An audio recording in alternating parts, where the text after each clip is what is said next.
Well, I guess it is what it is.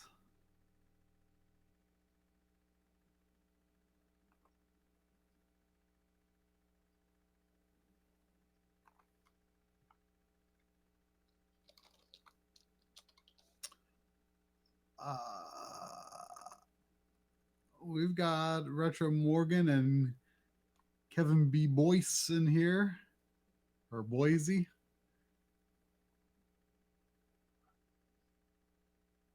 Are we on? Wait, is it? Are we? I don't know. It says the Twitch machine got unplugged. Try again in a moment. Okay, I might have to refresh.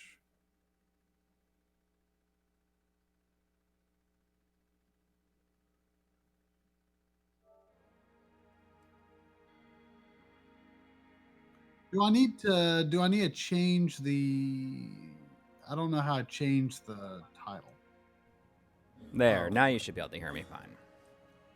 Sorry about that. Here, I can change. I think I can change the title. Oh, you're good now. You should be good. I'll change the title. Oh, cool. Thank you.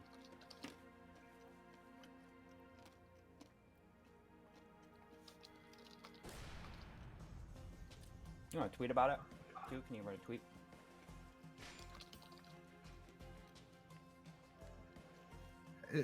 Is this a specific Fist of the North Star game? It's Lost Paradise for the I don't PS4. see that as an option. I'll just say Fist of the North Star.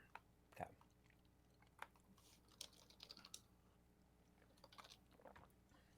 Yeah, for some reason that I don't see that particular subtitle.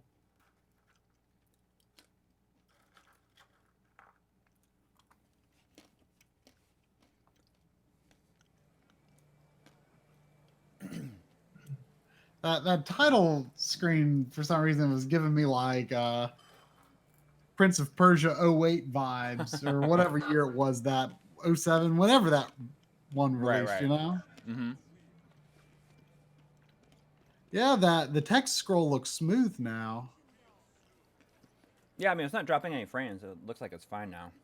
I gotta take a picture of this because this bar is called the Rusty Nail. And there is a bar in my in my hometown where I grew up called the Rusty Nail. And they had, I went there a whole bunch in college because they had an 18 and over night. And then when I became old enough to drink, they had, it was 25-cent drafts of like little cups of beer. And it was just like, it was like a complete shit show all the time. Not on my part. Oh. But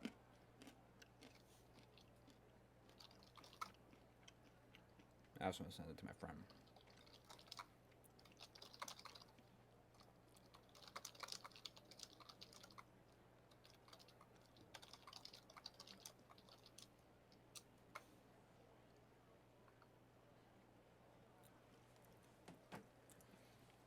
Good afternoon. I wonder how much progress we've lost on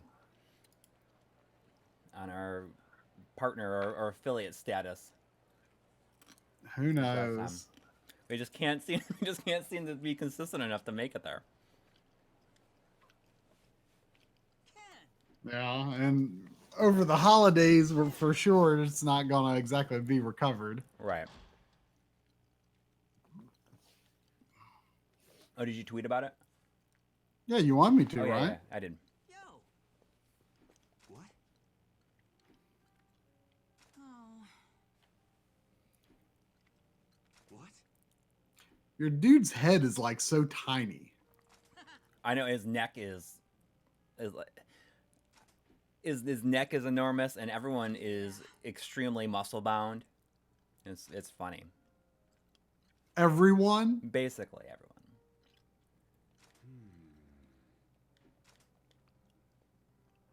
So I'm looking for parts to make a car to go out into the wasteland. It's basically almost exactly like Mad Max, but it's like martial arts.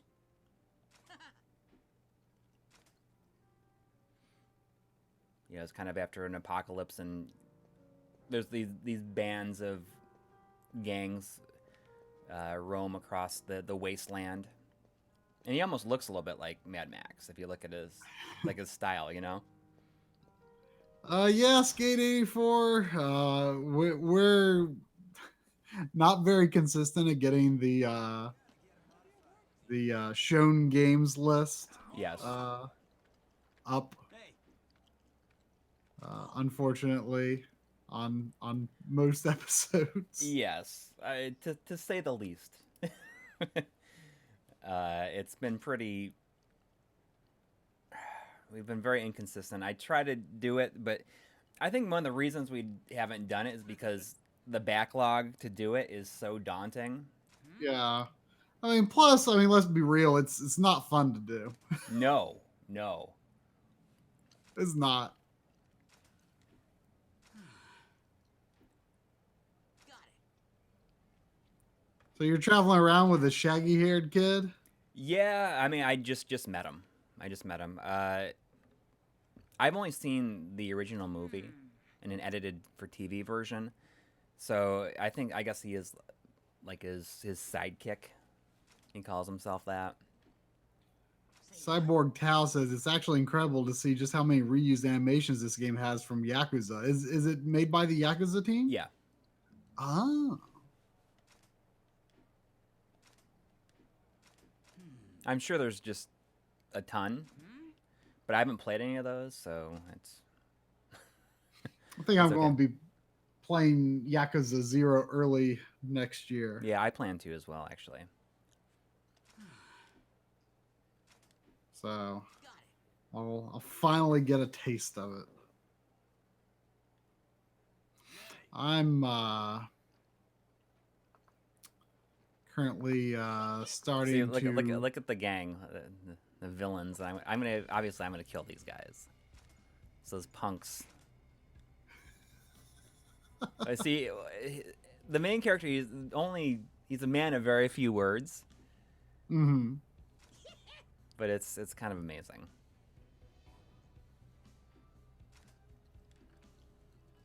So, like, does he have any special powers, or is he just awesome? You know, he has special powers. He was What? he was killed and he fought his way back out of hell. Oh, okay. And in doing that, he is the only person that is master of this one particular kind of martial arts. It's all like pressure points. Ah, He can basically make anybody do whatever he wants by hitting a certain pressure point.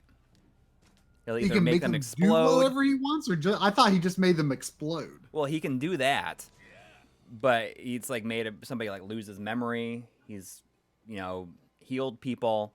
He, Healed people with pressure points. yeah, oh yeah, and that's what acupuncture is. But he's done all this other stuff. Like there's one he hit this one guy who was this real like evil guy, and they stole his money from somebody. He stole his money from somebody, and he hit him with this pressure point. He's like, "You got to stay here until the authorities show up. If you take one step, you'll die." See, I mean, look at it. He's just like makes him explode. But watch. Yeah, that's pretty explosive. Steel shredding clench.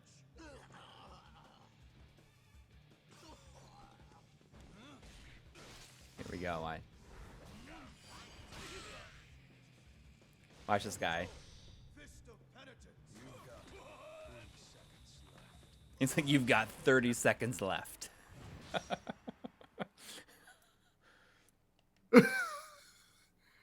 Wow. Yeah, it's kind of amazing.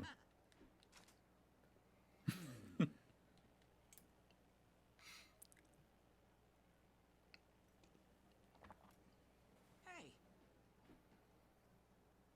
You're playing this on PS4, right? Yes. It's exclusive. Ah. Ken.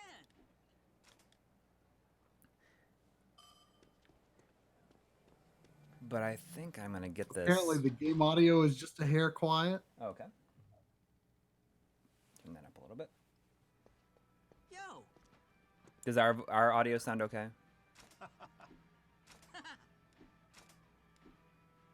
Hmm. Yeah. I was just asking if our audio was okay. Hey. Yeah. Yes, we're doing full-time MLiG now. I mean, we do take small freelance projects here and there, or maybe not necessarily even small sometimes, but for the most part, this is what we're doing. Yep.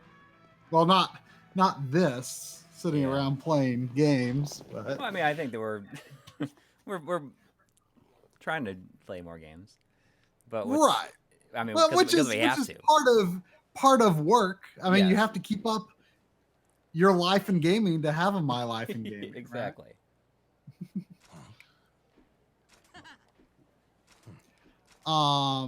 I meanwhile am going through my backloggery history and compiling a list of which games I beat this year, so I can pick what games I want to talk about for our year-end video. Yeah. It'll be sort of like what we did Last year. last year. Maybe a little different, but similar. Where we just talk about the games we played in 2018, Mm-hmm. whether they were 2018 games or not. Yep. Yeah. What? I don't know how well to expect a video like that to do, especially after Hey. how well the last 3 videos have randomly done. Yeah. Correct. I mean, it's a low stress way to end the year. Absolutely. Yeah, we need it.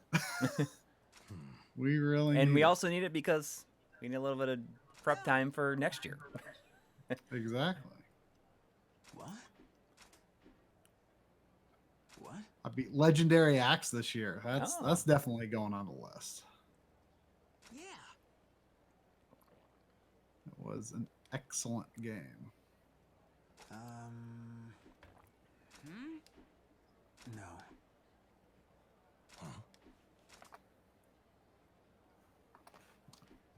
Huh? Oh. Oh. What?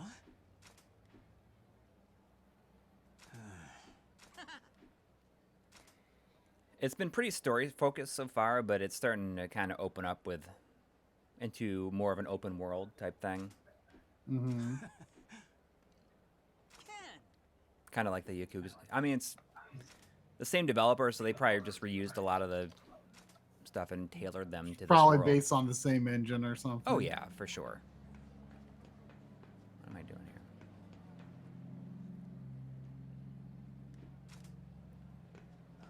Am I going out here? Halfway done. Here we go. You're just like, Say what? Yes. Yeah.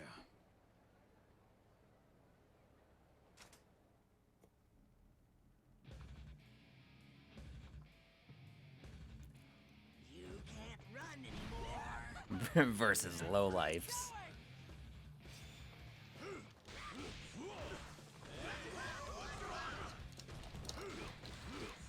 No Raimi Fantasy will definitely be on the list.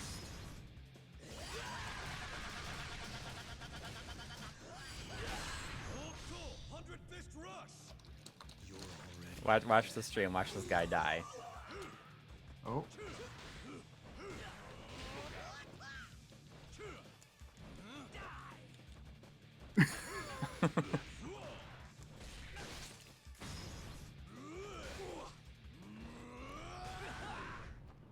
Yeah. I almost wish they didn't have like the bubbling before they explode. I think it'd be funnier if they just exploded. But I'm sure that's from That's the part of manga it. or the anime or Yeah. whatever.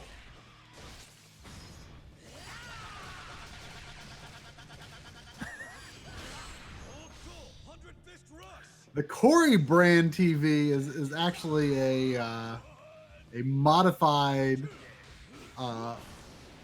PlayStation 3D TV.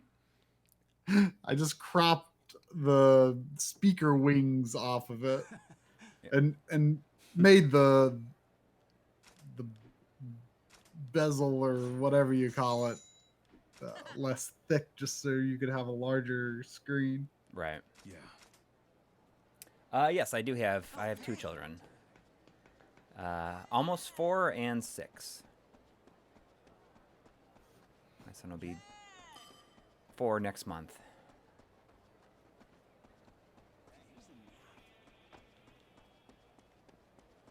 And they are at school now. But I can only stream until about 3:30 because I got to go pick up my daughter. And I have to go to the post office before to mail some stuff.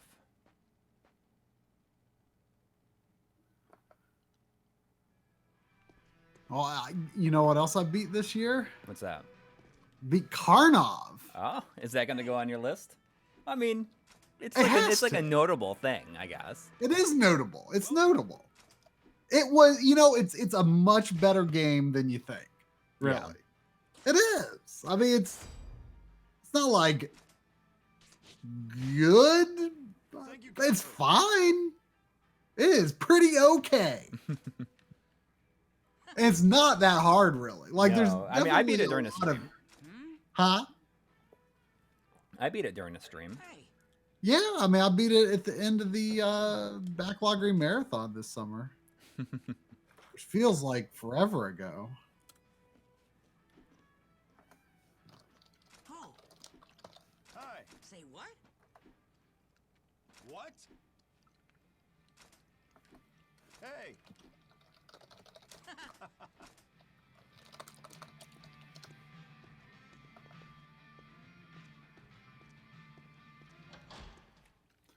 Dragon Quest Builders will be on the list.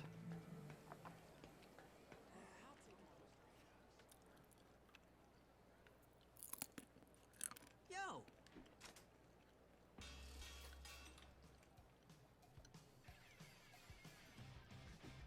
Oh, little Samson. Yeah. Ken. That will Yeah. definitely be on the list.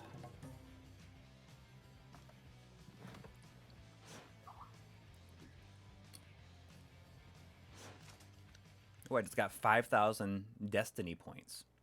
I don't know what that means. Hey, Yeah.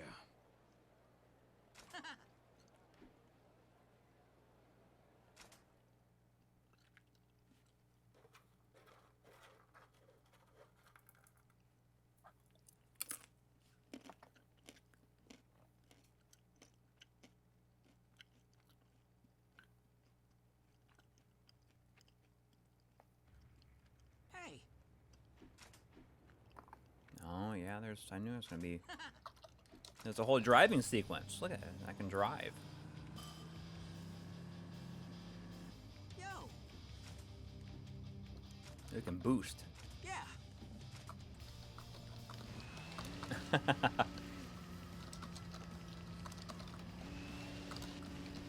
Hmm.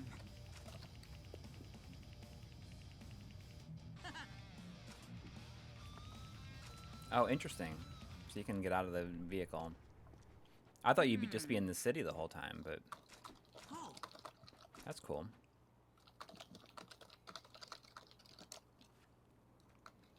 yo.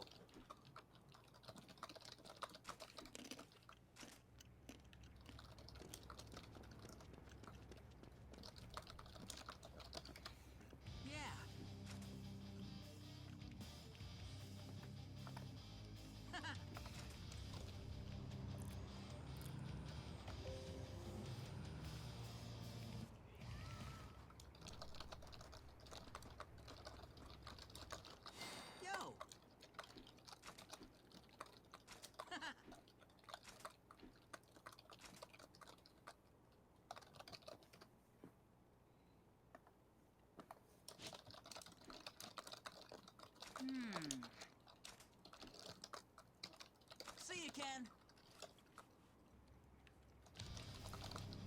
This is cool.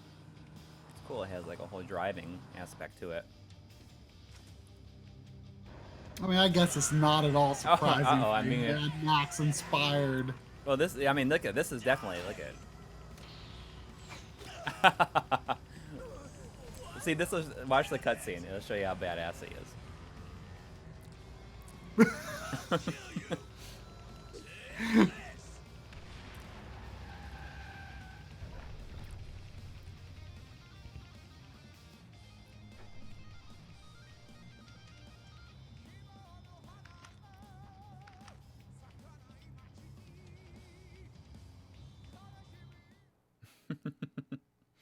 So what is your main character trying to do? He's trying to find his fiance, who he thought was dead, but then heard was alive. Ah. Why is he getting into all this trouble? Because it's a hard world out there. Mm.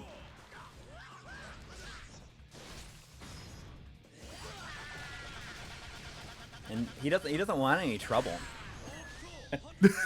But it just people seem to everyone's horrible essentially. Was the world like this when he died? Yes. Steel shredding clench.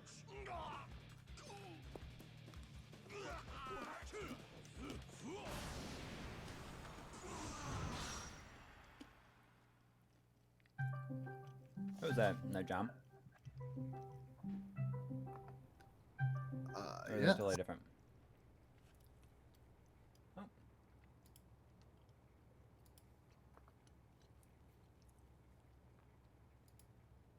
Hello. Does that work? That works. There we are. Okay, that does work. I'm playing some Fist of the North Star. Aha, okay. Have you played this? No. Let me tune into the stream actually, so I can see what's going on. Twitch.tv/MLiG. All right. Okay, here we go. Okay, I got the stream up. I see you guys and a loading screen. Yeah. This is the whole game right here. I am compiling my my list of games that I beat this year, so I can choose what games I'm going to talk about on our end of the year video. Ooh, I'm also working on my end of year video today. So far, let's see, where am I on my list? I am. I'm in July going through my backloggery history so far, and so far I've got Super Mario Brothers 2, the FDS, Super Mario Brothers 2. I beat that in January. And remember, this is not games that came out in 2018 by any means. They're games that we beat in 2018. Oh no, that's cool. Yeah. So I beat FDS Mario 2. I beat Guacamelee, Night Trap. Oh, I love Guacamelee. Kirby Battle Royale, which I probably won't really have anything to say about that, so I might not talk about it. Danganronpa V3, which was a little bit of a disappointment, maybe. Legendary Axe, which was incredible. Oh, for PC Engine. Yes, incredible. I love that game. Yeah, that's great. So good. Nights into Dreams, which I liked a lot more than I thought I would. Oh yeah, that has quite a learning curve, I find, to really get it. But once Yeah. you do, it's pretty good. People don't quite I understand was that it's more of a always racing game. afraid of it because it doesn't make much sense at first, but once you like start playing the levels again and again and again, it's kind of like, oh, okay, I get it now. Oh you yeah, know? it is kind of like a racing game. That's in some way. That's a it's good way to meant- describe it. Yeah, the levels are meant to be replayed, I think. Yeah. And you kind of have to because I forget exactly what it was you had to do, but you have to do well enough on the levels to unlock the final. The final. Yeah, exactly. You have to perform. I think it's like a letter grade or something. Maybe you have to get on all the stages to progress. I think that was it. And the bosses were like really difficult to understand at first, but then they weren't too bad once I sort of figured it out. I beat Jet Rocket on WiiWare. Oh yeah. Which is, you know, for what it is, kind of a neat little game. Hey, I see looking in the chat there on the side, Spot Anime said that he bought Pitfall on Sega CD because of my video. So, good choice. You've done your job. I've done my job. I think Somebody that bought video turned out to be more popular than you were expecting. it. Yeah, like I was expecting maybe like 20 or 30K views at most. So, I mean, it didn't, it's like 75 or something. So it's not tremendous, but it's pretty good, I'd say, for Pitfall the Mine Adventure. Yeah. Oh, I gotta set a notification. I have to. I mentioned to you guys I'm going to interview Bill Croyer. Yeah. From Croyer Animation Studios next year, I guess. So That's I just cool. need to remember to actually do that. Like, I mean, I don't know how much of an interest it is to our audience, but I think that's a pretty cool idea to talk to somebody that was doing that stuff back in the day. Absolutely. Sometimes you just got to do what you want to do. Yeah. And not worry about the views. Exactly. Yes.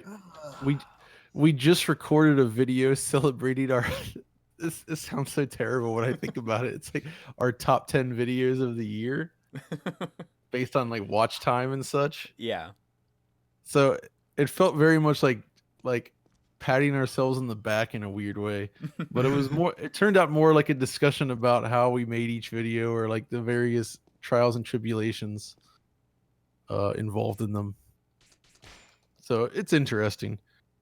It's fun to kind of be able to talk about the production aspect, I think. Yeah, I think exactly. It's not always, clear how it goes. I was very, very happy though that 2 of the videos on our top 10 for 2018 are 2017 videos, and they're both retro ones. So it was the Doom and the Metal Gear Solid 2 one. Oh. So, I could kind of like hold that up and be like, see, you gotta do more retro. Come on.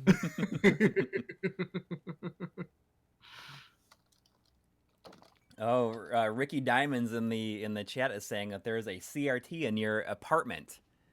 If you look around. Oh, can you see the back of it though? That's the important part. Troy and I were talking last night during the stream about how it would be fun to do a video of CRTs in games where you can kind of see the inputs and stuff in them. I would watch that. The CRTs, they're like, I mean, there's so many CRTs in Resident Evil 7. They've got some nice connections on them. They actually modeled them out or textured them? Yeah. That's amazing. I love it. In Katamari, I was capturing from Katamari on PS2 a few weeks ago. It was for the controllers episode. And I noticed that there's a TV that you can see the backside of, but I just wasn't able to get a clear view of it. But last night, on our YouTube stream, I was playing Katamari on the Switch, and I was able to see the back of the TV much more clearly, and it's very interesting. It looks like it has a D-terminal connection with left and right RCA audio, but it's also got 2 composite video with RCA audio connections, but it's got like double yellow ports. Oh, what's going on with that? Could you like double your composite?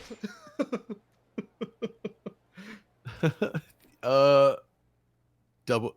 Maybe it's the untested standard double composite. Double composite. Spot Anime is asking if we're going to do another stream. I assume that we are. Oh, hell yeah, I was we looking will. at the dates and everything. I'm assuming that probably the best and most convenient one is going to be the 6th of January. You're here until that's the 10th, probably a good right? one. Yeah, with the I'll be there. I'm not heading back to like the 10th.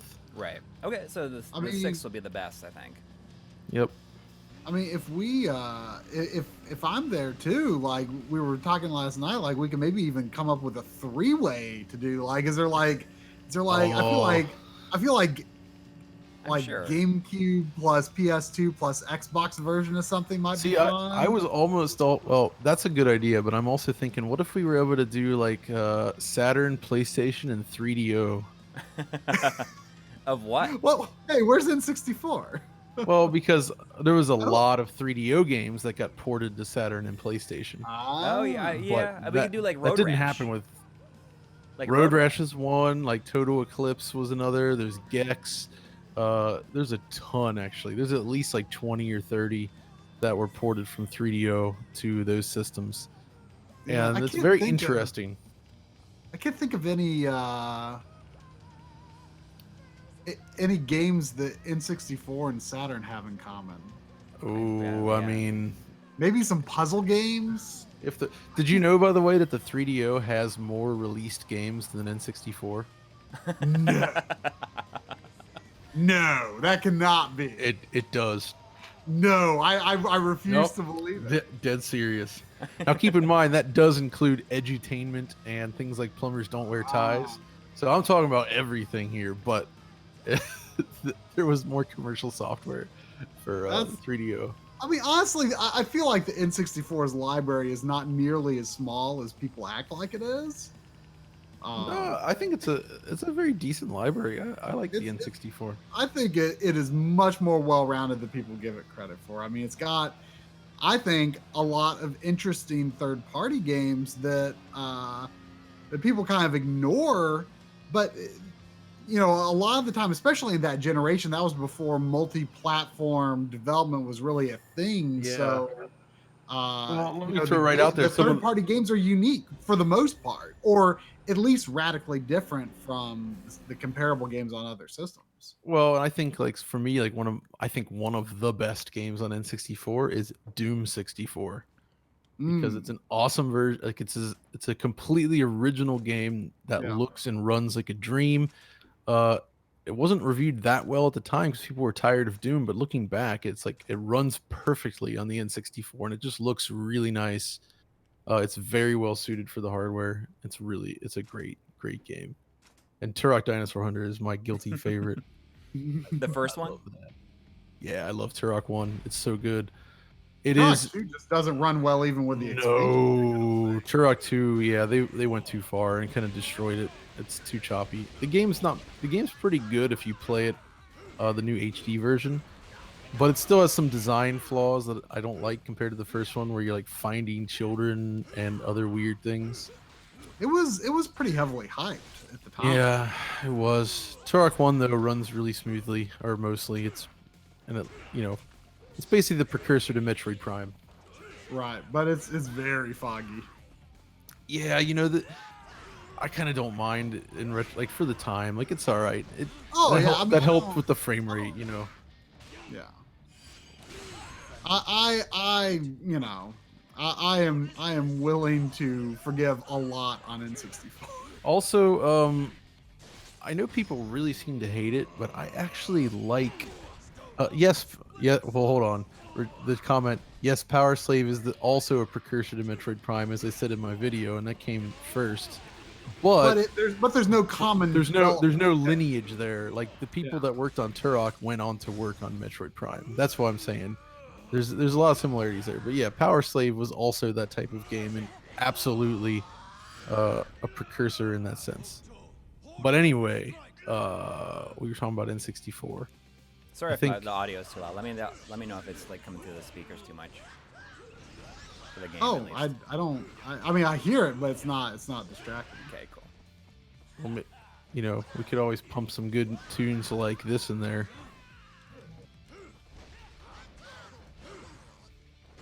I'm not hearing it. Here we go.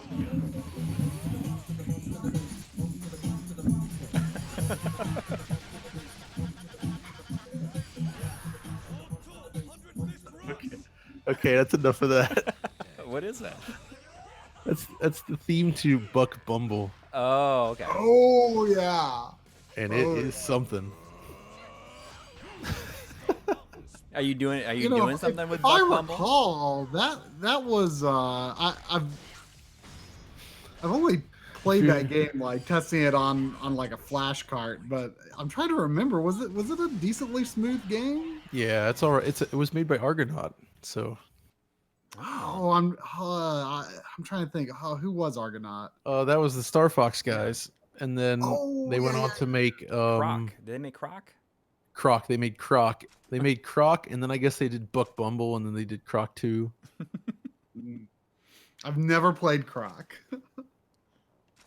And yeah, this guy, the lunch break stream for MLiG is indeed the dinner break for me. I just finished. Kind of funny how that works out, but Yep. You're what, 6 hours ahead? Yeah, 6 hours. How's Jagray doing? His heart rate. Somebody was asking if anybody said "Omae wa mo shinderu." what does that translate to? I'm playing with the English dub. A lot of people. That's the "you're already dead." thing. Okay, yeah. I mean, he says you're already dead all the time. You are already dead. I mean, I know a lot of people say, "Oh, you got to play this with the original and Japanese dialogue," and I should be, but I kind of started it with the English, and I like how deadpan his voice is as well. So maybe I'll Yeah. switch it around. And having to play it with subtitles and not in English, I'm required to pay more closer attention to it. Oh yeah, for sure. I liked there when you were driving, by the way, when you hit that light post and it just sort of breaks into two objects and flies off into the ground or whatever. It's pretty good. Oh man. Is this old guy the same guy that was in the shop at the beginning of the stream? No. Okay, because I was going to say he's a lot more buff than he looked in the shop. Yeah, the buff guy, he's a doctor. Oh, okay. Everyone is jacked beyond belief. In the Yeah, I see that. That's they sure have that going on. Take me to Toki. I love the They big always- they wall always- in this environment, by the way. The what? The wall? The giant wall that you're standing next to. Well, with it's these guys. very like Mad Max, like a post-apocalyptic. It's exactly. cities It's quite walled epic. off. You can wait for him in hell. All right. Did you guys ever play Dark Earth? Myself in. No. No. It was a late 90s PC game with high-res pre-rendered backgrounds and polygon characters. And it was set in a beautiful post-apocalyptic environment. It's a really neat little game. A lot of people didn't seem to have played it though. It's cool looking.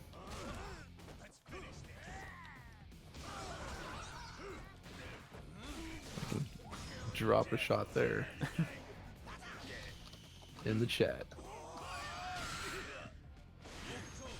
Spine breaker. I can't move. It's Oh, wow. it's when they explode, it's so satisfying though.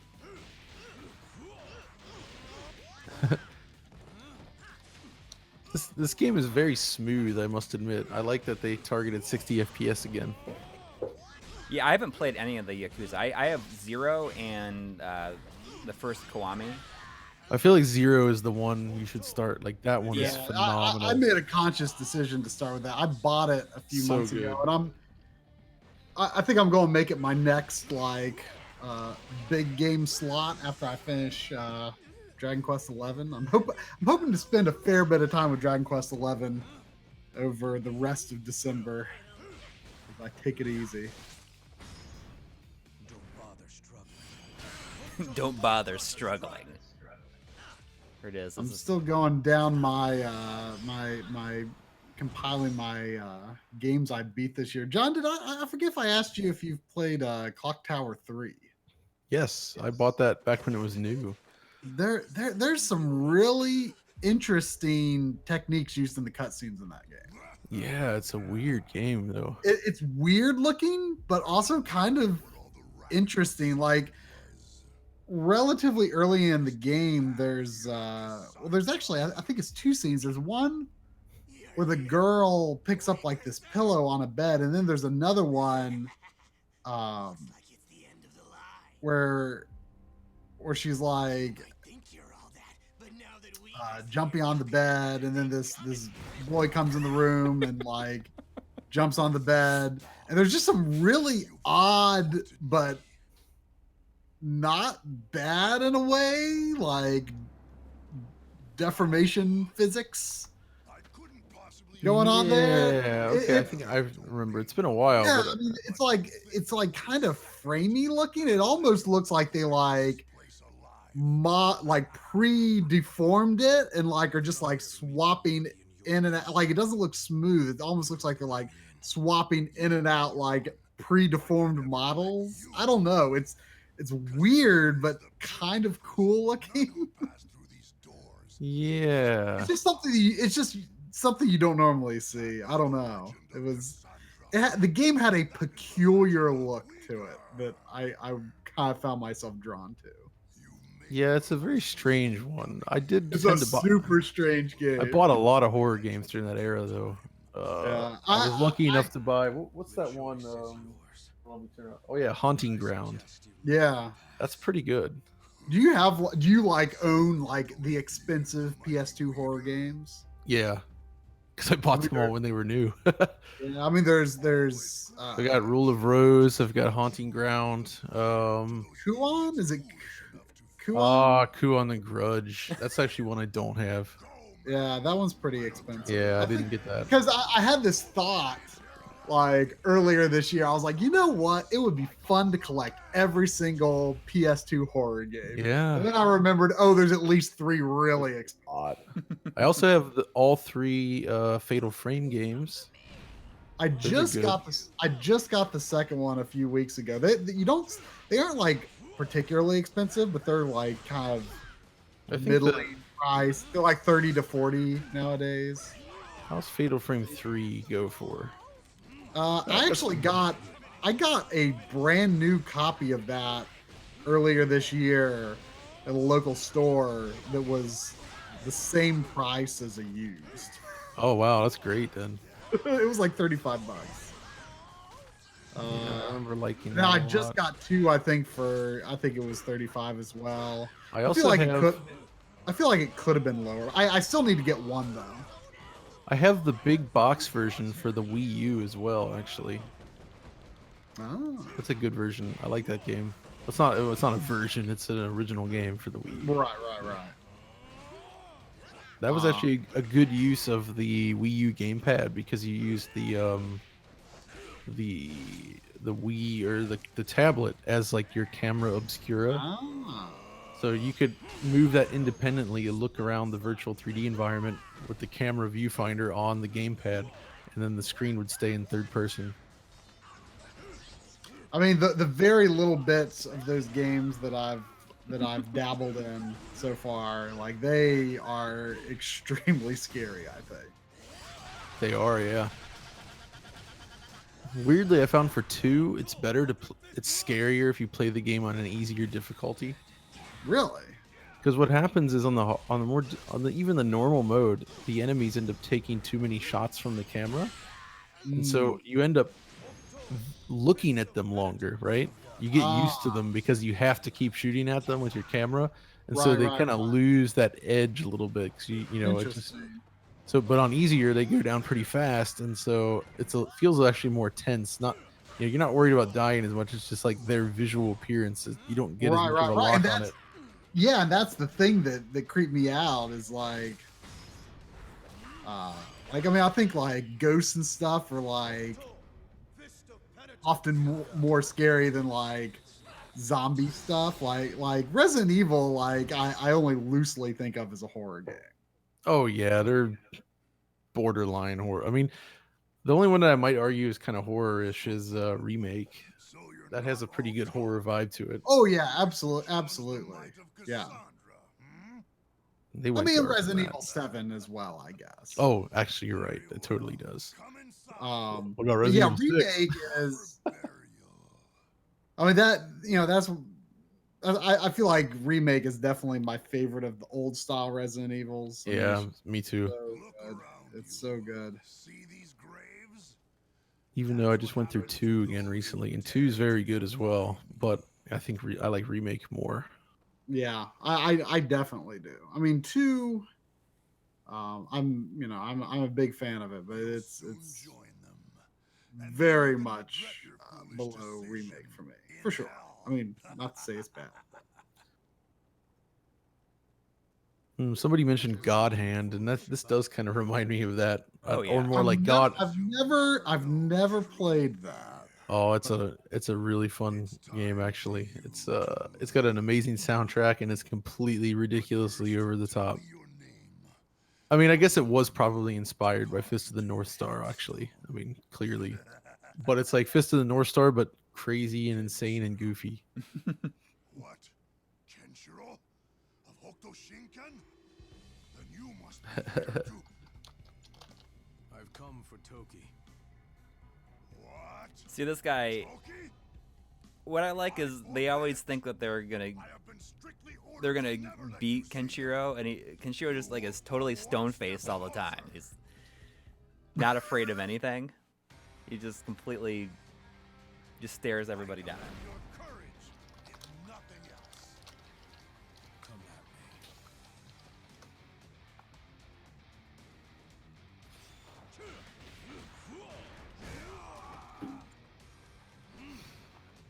me. All right, how many games is that? I've got on my list. It's more than I thought it would be. Let's see. Wow, I've got 35 games on my beat list Dang. for this year. It sure didn't feel like I got to play that many games. Wow, maybe I should start using Backloggery. Honestly, it made a But- huge difference for me. Yeah, no, I've thought about it. I just never actually gonna jumped die. in just because like I do have to like actually go back through my library and like look at the games to remember which ones I finished. And the Yeah. hardest part I mean, is just adding everything into it. I compiled my backlog, like 12, 13 years ago, and I've kept it up ever since. So That's fantastic. I can understand that it would be much more daunting now. Yeah, I definitely find that I'm more drawn to finish games that I own on physical media. Oh, absolutely. Because I mean, for the coverage we do, we get a lot of codes as well, and I don't always finish those games somehow. Although I did finish Spider-Man, God of War, and a few others this year. I really like those games though. Let me look through this list and see how many are actually 2018 tough. releases. Let's see. Night Trap was last year. Kirby Battle Royale was this year. So there's one. Let's see. Danganronpa V3, I think that was last year. Kirby Star Allies was this year. I wish you could lock on without. Bloodstained Curse of the Moon was this year. A Way Out was this year. That was awesome. Awesome game if you never played that, John. Yeah. Oh yeah, A Way Out. That was interesting. I forgot just- about that one. It just I felt like it kept sort of keeping you guessing like what kind of gameplay sequence was going to be next. Like it just had a exactly. lot of variety. Like it was always surprising me that it's like, oh, I didn't think I was going to be doing this next. Yeah. Was the Switch version of Dragon Quest Builders this year? I mean, that's not really a 2018 game, but I guess it kind of could be. Ooh, I can't remember actually. Huh. I won't count that for now because it was kind of not a 2018 game.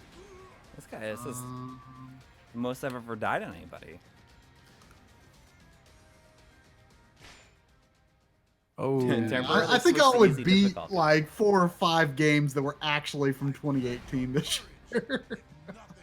That's pretty pathetic. But I did beat 35 games somehow. I mean, granted, some of those are stuff that you can beat in an evening, like Bloodstained Curse of the Moon. And Oh, yeah. Oh, that's a fun one, actually. I like that. One I played yesterday through a huge chunk of that I really like is Dusk. Have you heard of that? it sounds familiar. It's only on PC right now, unfortunately, but well, I mean, it's good on there. I'm just saying, it's not collectible there. but it's basically a old school Quake / Doom era FPS that really gets the level design right. Mm. Because that's one of the things that a lot of those types of games often fail at, is they don't really get the level design, and this absolutely does. What was the game? The Ion Maiden or whatever? Oh, dude, yes, That's that's getting not a out yet. physical release, That's isn't it? that's just the There's like the initial few levels are available if you pre-ordered it, but they have a actual Oh, so the version that's coming to consoles is. the full version. Oh, so I didn't understand that it that it wasn't a complete game on PC yet. No, it's not. They're still finishing the game. And when they're finished, it's going to release physically and digitally at the same time. Okay, well that's So- cool. I thought it was coming to consoles. Nope, nope. It's Okay. coming to all of them, and it's coming, I guess around the same time or so. That's. But I mean, would you say that it gets like the look and the level design right? Ion when you Maiden? play? Yeah, Dude, I mean, Ion Maiden is stunning. It looks so freaking cool because it's, even though it's using that old tech, they're using much higher resolution artwork and sprites. Like the sprite quality is insane. Like they're like at least like double the resolution or 4 times the resolution as the old Duke Nukem 3D ones, and with many more frames of animation. Everything just looks, it feels great. It's phenomenal. Yeah, I'm definitely. Is it a retail release or was it like Yeah. in the limited thing? Actually, Yeah. I think it's gonna be a retail release. Oh. I need to check, but yeah, those guys are doing some cool stuff. The 3D Realms guys are really trying to bring back, those types of games, but doing it with like the old tools. And what's interesting is I feel like that's that era and genre, I guess, subtype of Yeah. FPS is something that I've like only started appreciating personally in the last few years. Ah, okay. Yeah, So I mean, no, it's kind of cool to see that stuff making a revival at the same time. But I'm really, digging that like that old Doom style where it's fast. You just move quickly, and you kind of are just looking for your way through the level. yeah, the levels are It is basically fun. puzzles. It's like, you got to figure out how do you get through the level, and like the way the levels sort of peel like back like an orange or something as you progress. It's really cool. I'm excited for that thing that John Romero is putting out. Oh, his did you order Doom the mod, physical Sigil. from Limited Run? Yeah, I ordered the reasonably priced one. What is like the megawatt or something like that or whatever it's Yeah, called? and like the soundtrack and all that. Yeah. So you've come, Kenshiro. That's cool. I like Toki.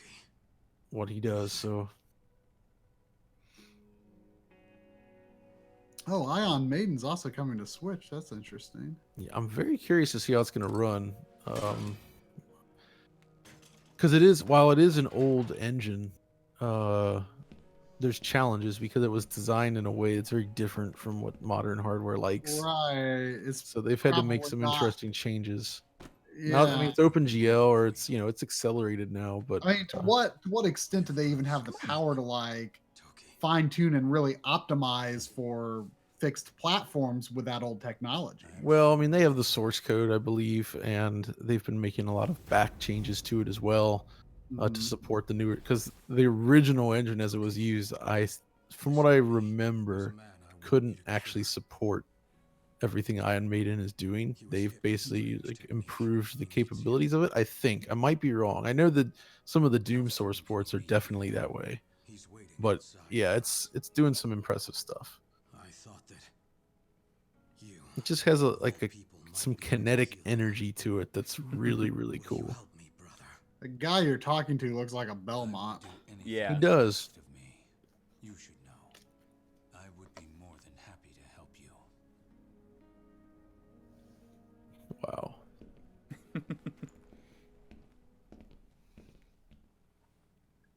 I spent the day here just capturing more footage for my games of the year list. Yeah.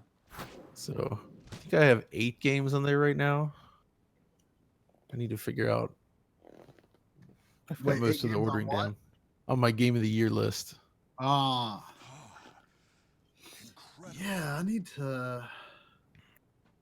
He'll Let me be go all right. down this. I mean, if I were to look over this list of 35 games, what would be my game of the year? Toki, can you identify the style Kyo used? I mean, I don't know if I would. I know that I would either pick probably between. I mean, I don't know if I want to spoil it. Oh, I forgot. I mean, I forgot to put Monster Boy on here because it was already beat when I added it. Yeah. So there we go, 36 games. I mean, It's a lot of games. what about Astro Bot? I haven't that was- beaten it yet. But I mean, I'll even if I don't, I'll make it a point. I'll probably try to finish it Yeah, this week. I'm making a point to finish it as well. I was just playing that today. That's wait, there's a hint. It's really good. How far into it are you? Oh, I finished it, and I Okay. was just replaying it for capture. Yeah. I'm up to World 4. So Yeah, I it's the haven't played in a few weeks. I was having some. Do you have any like PSVR setup tips, John? Because like in terms of camera placement and stuff, because when I first got it, I got it like the day before Thanksgiving, and I didn't have time to open it that night, so I actually brought it to my parents' house for the few days I was there over Thanksgiving. It was a big hit with my cousin's family that came over. Oh, it's cool. But the room that I set it up in was like really perfect for it because I was able to move the couch and have lots of room in the middle, and there was just no camera tracking issues or anything. But I've had a really hard time really getting the spot optimized here, because especially if I try to sit while playing, it doesn't seem to work with anywhere that I can reasonably set the camera. Although I'm definitely leaning toward mostly standing for VR stuff, but there's some games where I think it makes more sense to sit if you can. But I don't know. I've had a little difficulty. That was something I was going to work on this week, is to try to like really get my camera placement situated. Yeah. Because especially like have you played Moss? Yeah.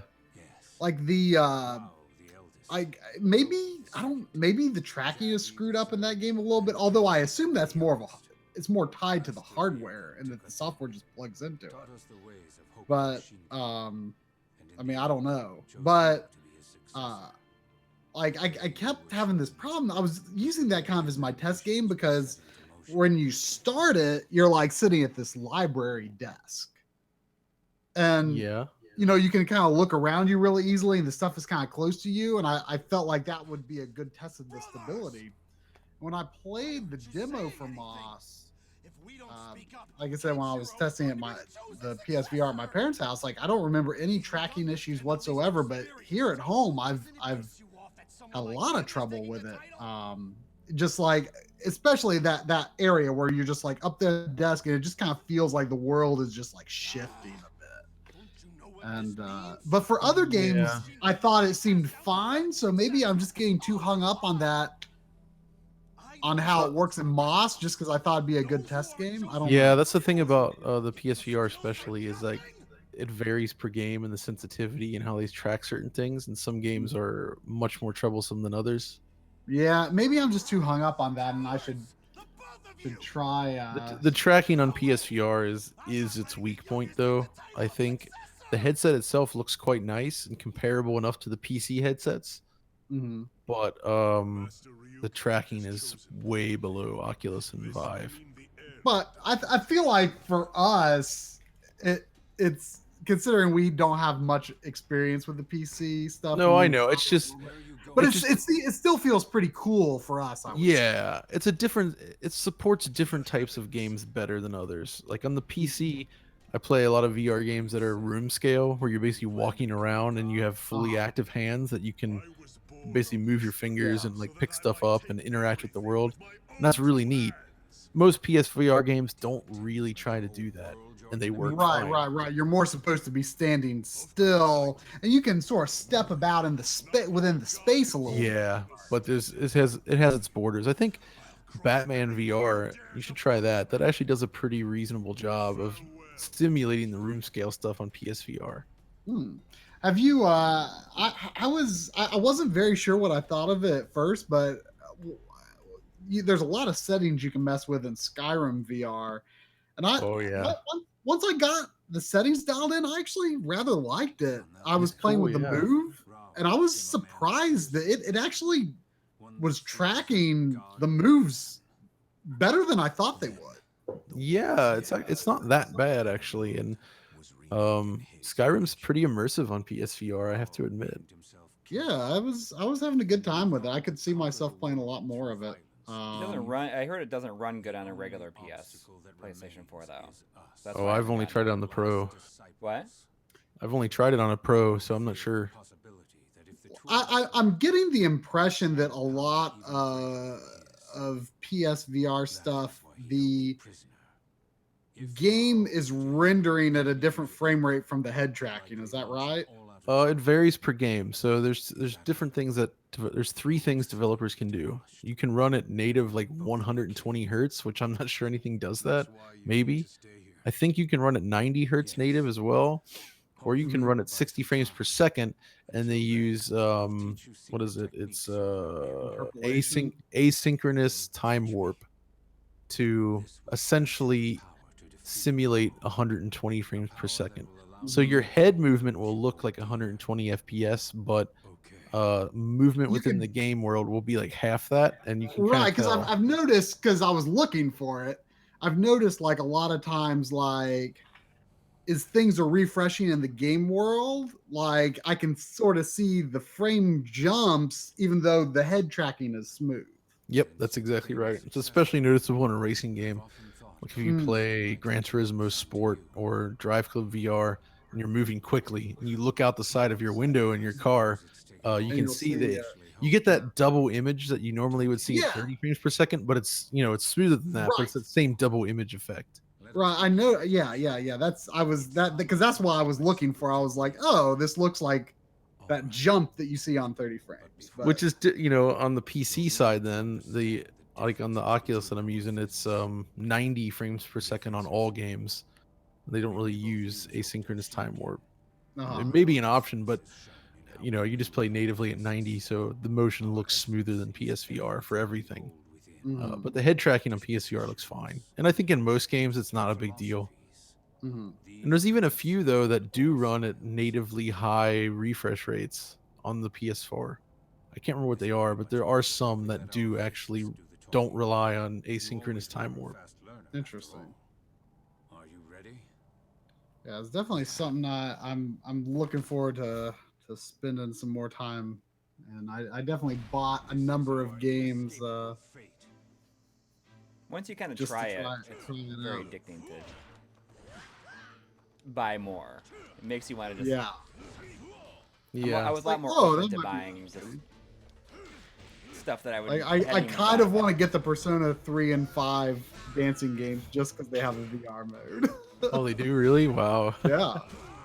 I mean, they're listed on the PSVR games on the PlayStation Store, so I guess I haven't read up on like if it's like a truly extensive VR mode or if it's just like a side thing. I don't know, but it's definitely interesting.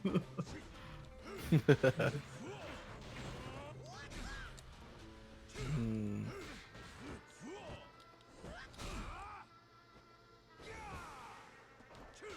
This guy's gonna teach me some new moves.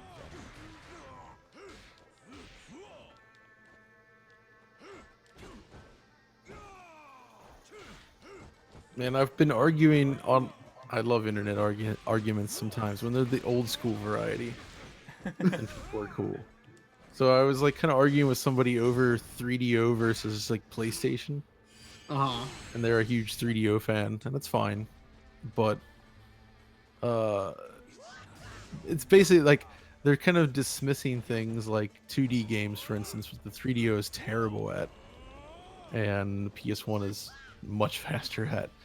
And they're just like, oh well, it's like they're basically arguing that we can't compare it because certain genres don't exist in the 3DO, so we can't. But just 2D in general on the 3DO, I don't know if you guys have noticed, it's very poor. Yeah. Most 2D games in 3DO run very, very slowly, like 30 to 20 frames per second, when they should be 60. Right. Mm, Yeah, the I've two- definitely noticed. The only two exceptions to that are Super Street Fighter 2 and Soccer Kid. Yeah, I was gonna say Soccer Kid looks pretty good, but Gex is all jacked up. Gex is horrible. Yeah, it's a mess on there. It's very choppy. And Crystal's port of Samurai Showdown is also quite choppy, but that was a Neo Geo game, so it's also a little bit fair that they lose frame rate. But still, 3DO is not good at that. It's an interesting machine, but not the fastest. That really chill Tetris game, was that 3DO or was that something else? Oh no, that was the CDI. the CDI. Philips CDI. Yours are quiet and cancel their opponent's power. Man, what a system. Strike the moment the enemy is caught off guard.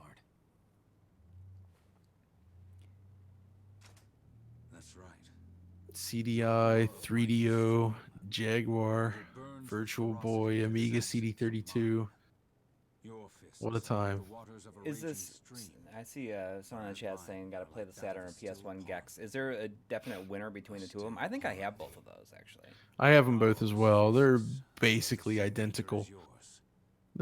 They have better parallax backgrounds than 3DO, and they both run at 60.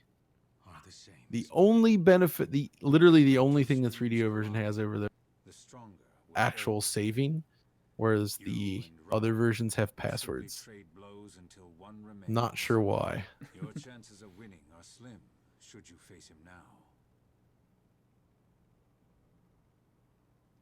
But if you gain a quiet fist, one that can consume even the most violent How did your warriors, video yesterday end up you doing? may stand a chance. Oh, that GameCube one? Learn Yeah. this ability Oh, will it did pretty make good, I what think. It Rondo did Yeah, alright. it's like around 100,000 or something. so that Yeah. Oh wow. I got some negative feedback from people being like, because I put DF Retro on it, they're like, why isn't this produced like your other ones? Yeah, that sure seemed lazy. And I was like, thread was kind of harsh. guys, it's like the whole point was to do that in like a day. To do it Yeah. fast. I just like, wanted to do something on it and get it out. I didn't have the uh, I wasn't allowed to do a full week of like the video you guys did was super in depth and you worked on it I a spent long like a time. month. And you can tell it's like I wasn't gonna be able to do anything like that in a day Yeah. or like in a week. What I it's think is just- cool about it is they really complement each other though. and that's why I wanted to do it that way because I thought A it lot would of be people fun. said they did. Yeah, that was the point. It was just like you did the careful presentation, and then this was like almost like it's like the cool down chat, if you will. Yeah. It's like just the casual chat about the results. Yeah. Yeah. I mean, I don't know. Maybe you need a brand videos like that as like a DF Retro discussion or something. I should have put the extra thing on it, like I did with those Oh. with the E3 discussions, because people Yeah. love those, but I put DF Retro extra on them. Yeah.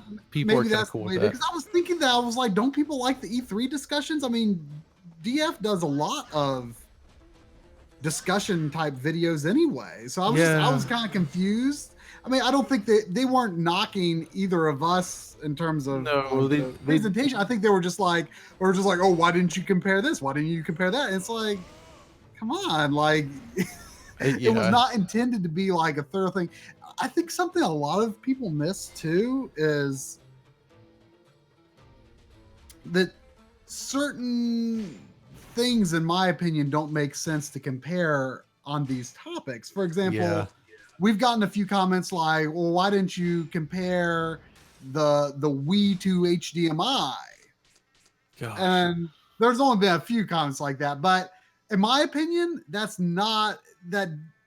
I'm going to cover that in the Wii episode, Sure. but that's an completely irrelevant comparison. Yeah. They're thinking, oh, it's HDMI and HDMI. Compare HDMI and HDMI, but it's a completely different device because we're talking digital to HDMI versus analog to HDMI, and there's. And I also it wouldn't think compare. we were specifically talking about the GameCube, not necessarily like every way to play GameCube. I think at least it was more like Right. how do you get the best image from an actual GameCube if you want to use a GameCube? I think. Honestly, Oh, Go go ahead. on. I mean, I was gonna say, I think a problem that you run into as well with GameCube related discussions is that I feel like just play on a Wii people are almost as persistent as why not just emulate people. Dude, Ugh. there's so many comments that are just like, well, Dolphin is better. Yeah. And Thankfully, we have not gotten that much Dolphin stuff with this one. I guess my one passing comment on Dolphin was enough to stave that off, but there's still a lot of why not just play on a Wii, which, I mean, I don't know if you've had a chance to watch the full video we did yet, but I thought that I have a Smash Brothers and Soul Calibur comparison with the GameCube versus Wii, and the difference is actually pretty noticeable in both of them, very noticeable. I feel like I don't notice that much unless if I'm not looking at a direct comparison. I've never felt like it's that bad, but I mean, you certainly seem to think as a for you it's a profound difference. For me, like I could be happy playing it on a Wii, but I think you've got a fair point as well, where it's a hassle. You have to have two controllers to even get started. yeah, exactly. You either have to have a sensor bar out or you have to plug an accessory controller into a Wiimote. But either way, you have to have a Wiimote with batteries. And if you leave batteries in a Wiimote, they drain quickly anyway. So it's just using the Wiimote is a pain there. Now, and some people suggested like things like boot me and loading directly to it, and that is interesting. I actually tried to do that and had issues on my Wii. It would just crash, and I'm not sure what I was doing wrong. But one thing I did learn from comments though is that and I need to test this for myself. But some people are suggesting that later Wii consoles have better video output. I don't know if that's true or not. They do. Yeah, I mean, look at the comparison. I mean, it's probably around halfway through our video. Okay, I started watching it at lunch, so I didn't finish it yet. yeah. There's a Smash. There's a comparison that's Smash, then, or no, Soul Calibur, then Smash, then Mario Sunshine or something. But it's what's interesting is the later Wii. I know you kind of ended up with different results, but this was consistent across all the hardware I tried. I was trying like different OSSC sampler stuff, and you could like sort of maybe mask those artifacts a little bit, but not completely. But what was interesting was that the later Wii had the same improvement of artifacts that the GCHD Mark II has. Huh. But it was still blurrier. But it is the later Wii is definitely not as sharp as GameCube. It's a small jump over the early Wii, in my opinion, but it does have the cleaner color edges. Okay, well that's interesting then. So that did surprise me. I don't know if like the Wii Dual is going to bring Wii Video, like make it identical to GameCube or not. Yeah, I'm curious to see that. I don't know. But you're pretty sick of the GameCube at this point. Yeah, no, I understand. Retracting blinds in the chat says everyone did GameCube videos these past few days, and I hate the GameCube. So this week has been a rough one for me. Oh, you hate the GameCube? Come on now. Right now, I hate the GameCube a little bit, but I'll get over it in a few weeks. Yeah. Just a little bit. Somebody suggested that those chroma artifacts on the GameCube, they said that this is when the RGB converted image is transferred, or it has to do with when the image is transferred from the flipper's SRAM to main memory is when it gets converted down, or that's when it gets converted to YCBCR. So and the chroma downsampling is there to save memory because of the tiny frame buffer. Right. That was something I wanted to ask you about is, so does the YCBCR actually have an internal system savings? That seems to be the case. If this is accurate, I need to do more research on it, but that actually makes a lot of sense because the GameCube has a very tiny frame buffer, 3 megabytes. Mm-hmm. And if they could, using chroma subsampling is essentially a nice way to reduce the overall memory impact of the final image, right?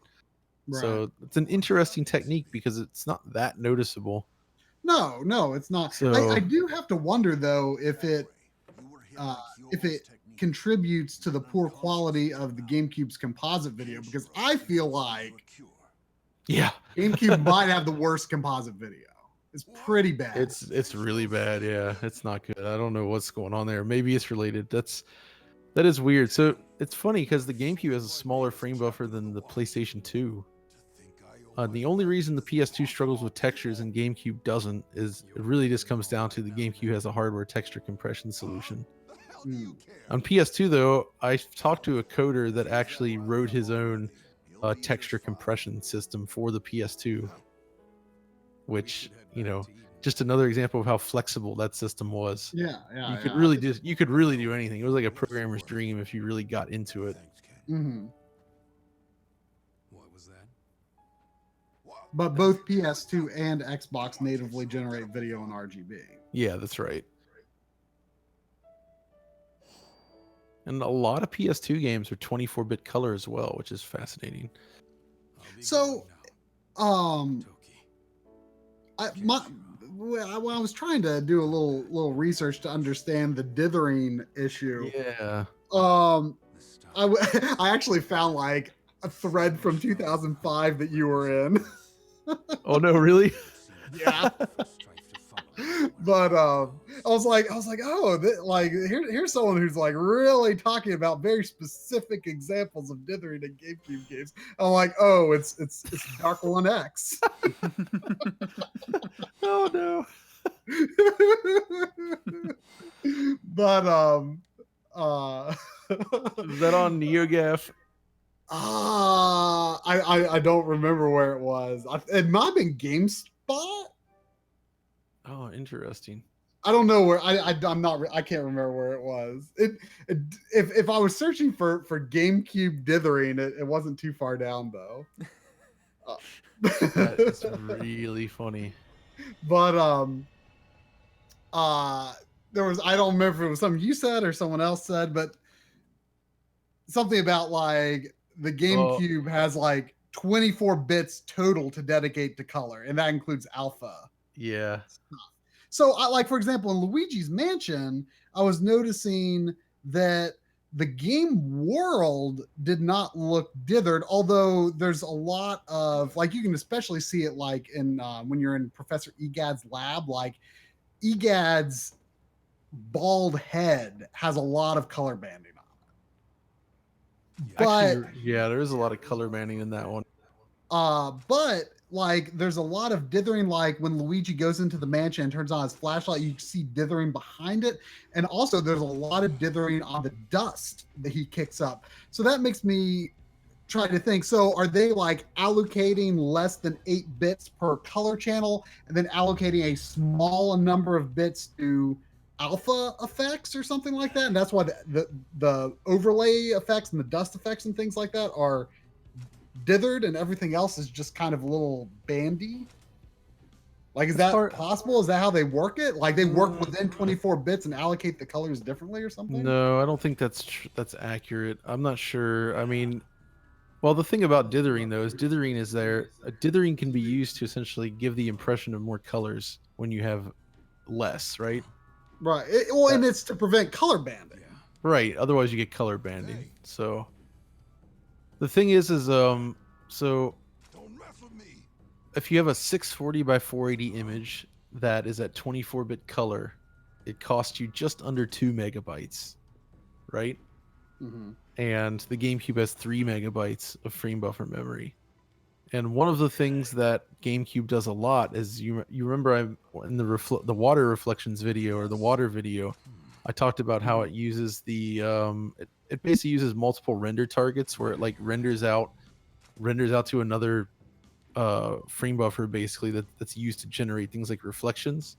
So every one of those, like the reflection buffer, the main screen, all that stuff that eats into the memory budget. So I think if you're doing complex stuff like that, then hitting 24-bit color becomes difficult. Mm-hmm.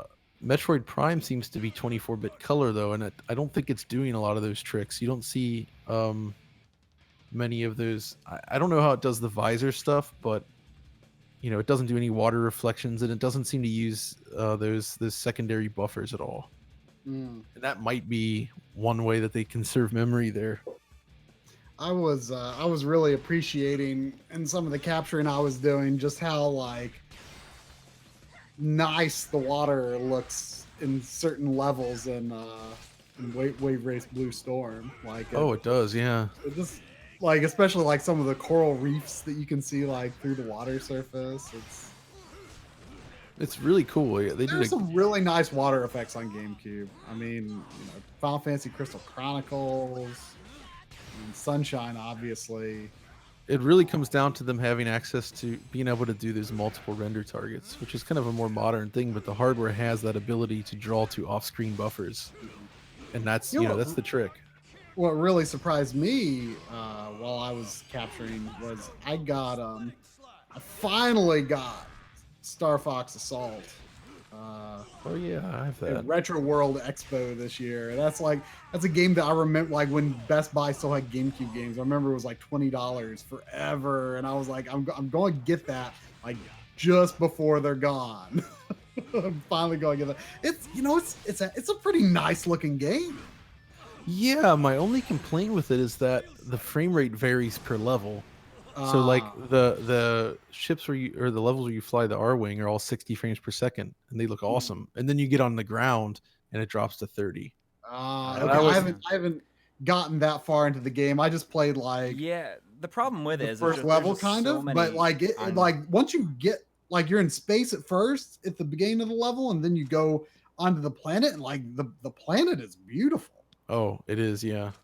It's just it's not super fun to play, I guess. It's okay. I don't dislike it. What I played seemed pretty fun. I feel like the well, I mean, it is not that bad. Maybe there's just so many of them, I guess. Other games. Wait, what? Sorry. I just think that there's the amount of on ground levels like outweighs the rail shooter ones.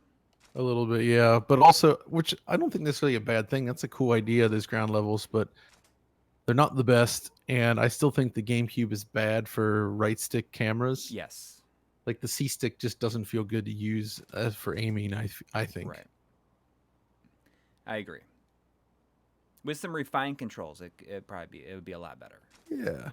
Although I remember the ending to that game. It felt like the ultimate cop out to me. It was like Namco planned this ending, and then Nintendo was like, no. I don't even remember the ending. At the end, they basically, I don't remember exactly how it plays out, but they basically kill a bunch of main characters. Yes.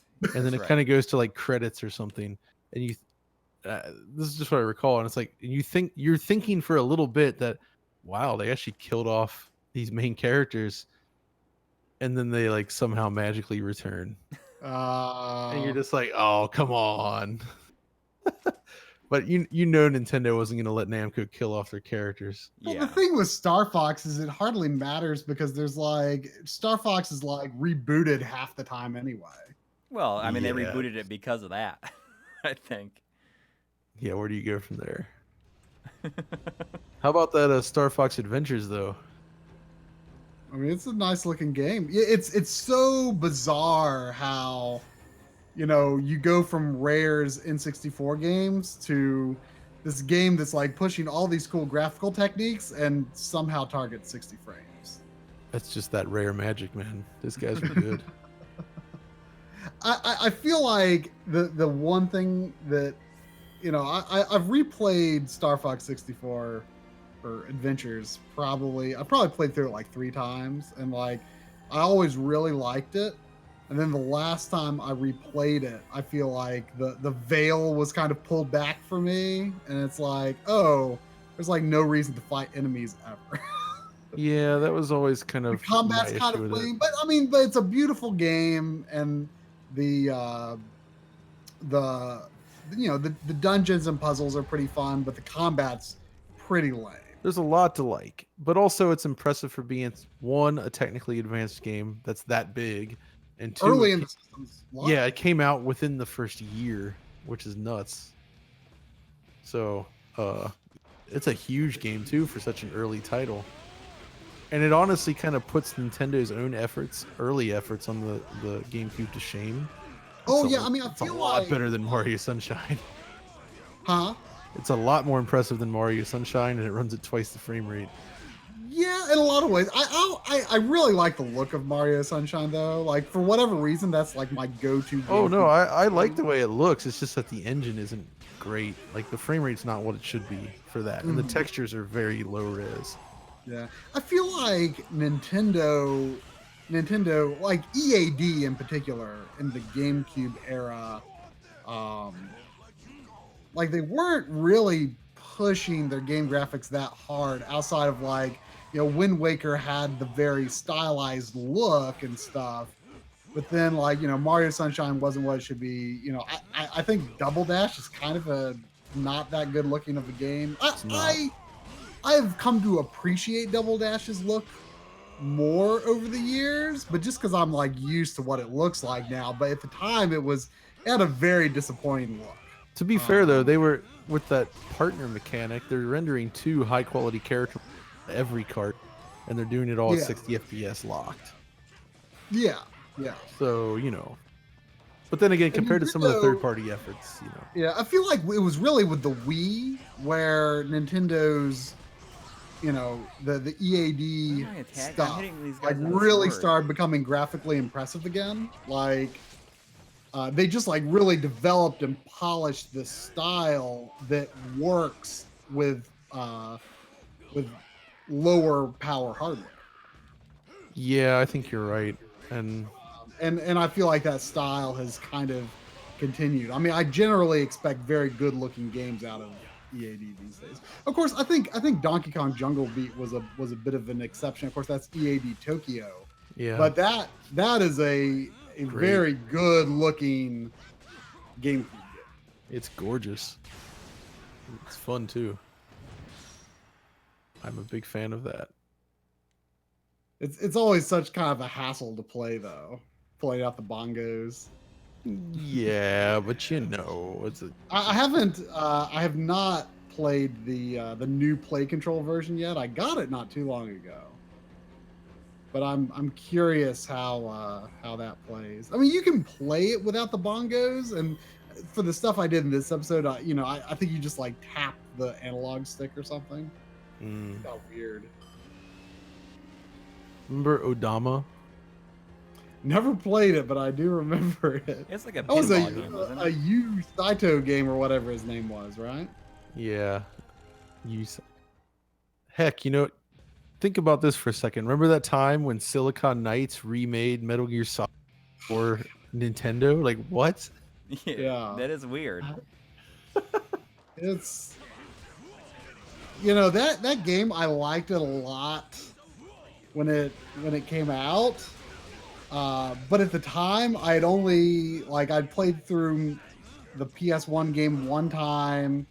I'd probably played Metal Gear Solid 2 a couple of times. And at the time, I was like, man, this looks as good as Metal Gear Solid 2, maybe better. Well, the problem with it is the frame rate's really bad compared to MGS2.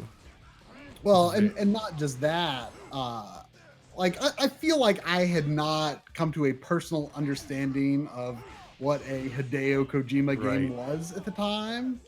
Yeah. And then, as the years pass and, there's Metal Gear Solid 3, which is like the obvious best game in the series. Yep. And play Metal Gear Solid 4 and stuff. And then you go back to Twin Snakes and you're like, oh, not only does this not look as good as Metal Gear Solid 2, like I thought it did, it does not have that Kojima vibe at It's all. weird. I mean, I'm glad it exists because it's interesting, but it's Yeah. not the best way to play it. Well, it's its own thing, but it's not great.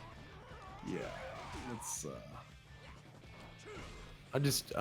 It's just so weird that happened. yeah. I mean, The thing is that the level design was like made it a lot easier.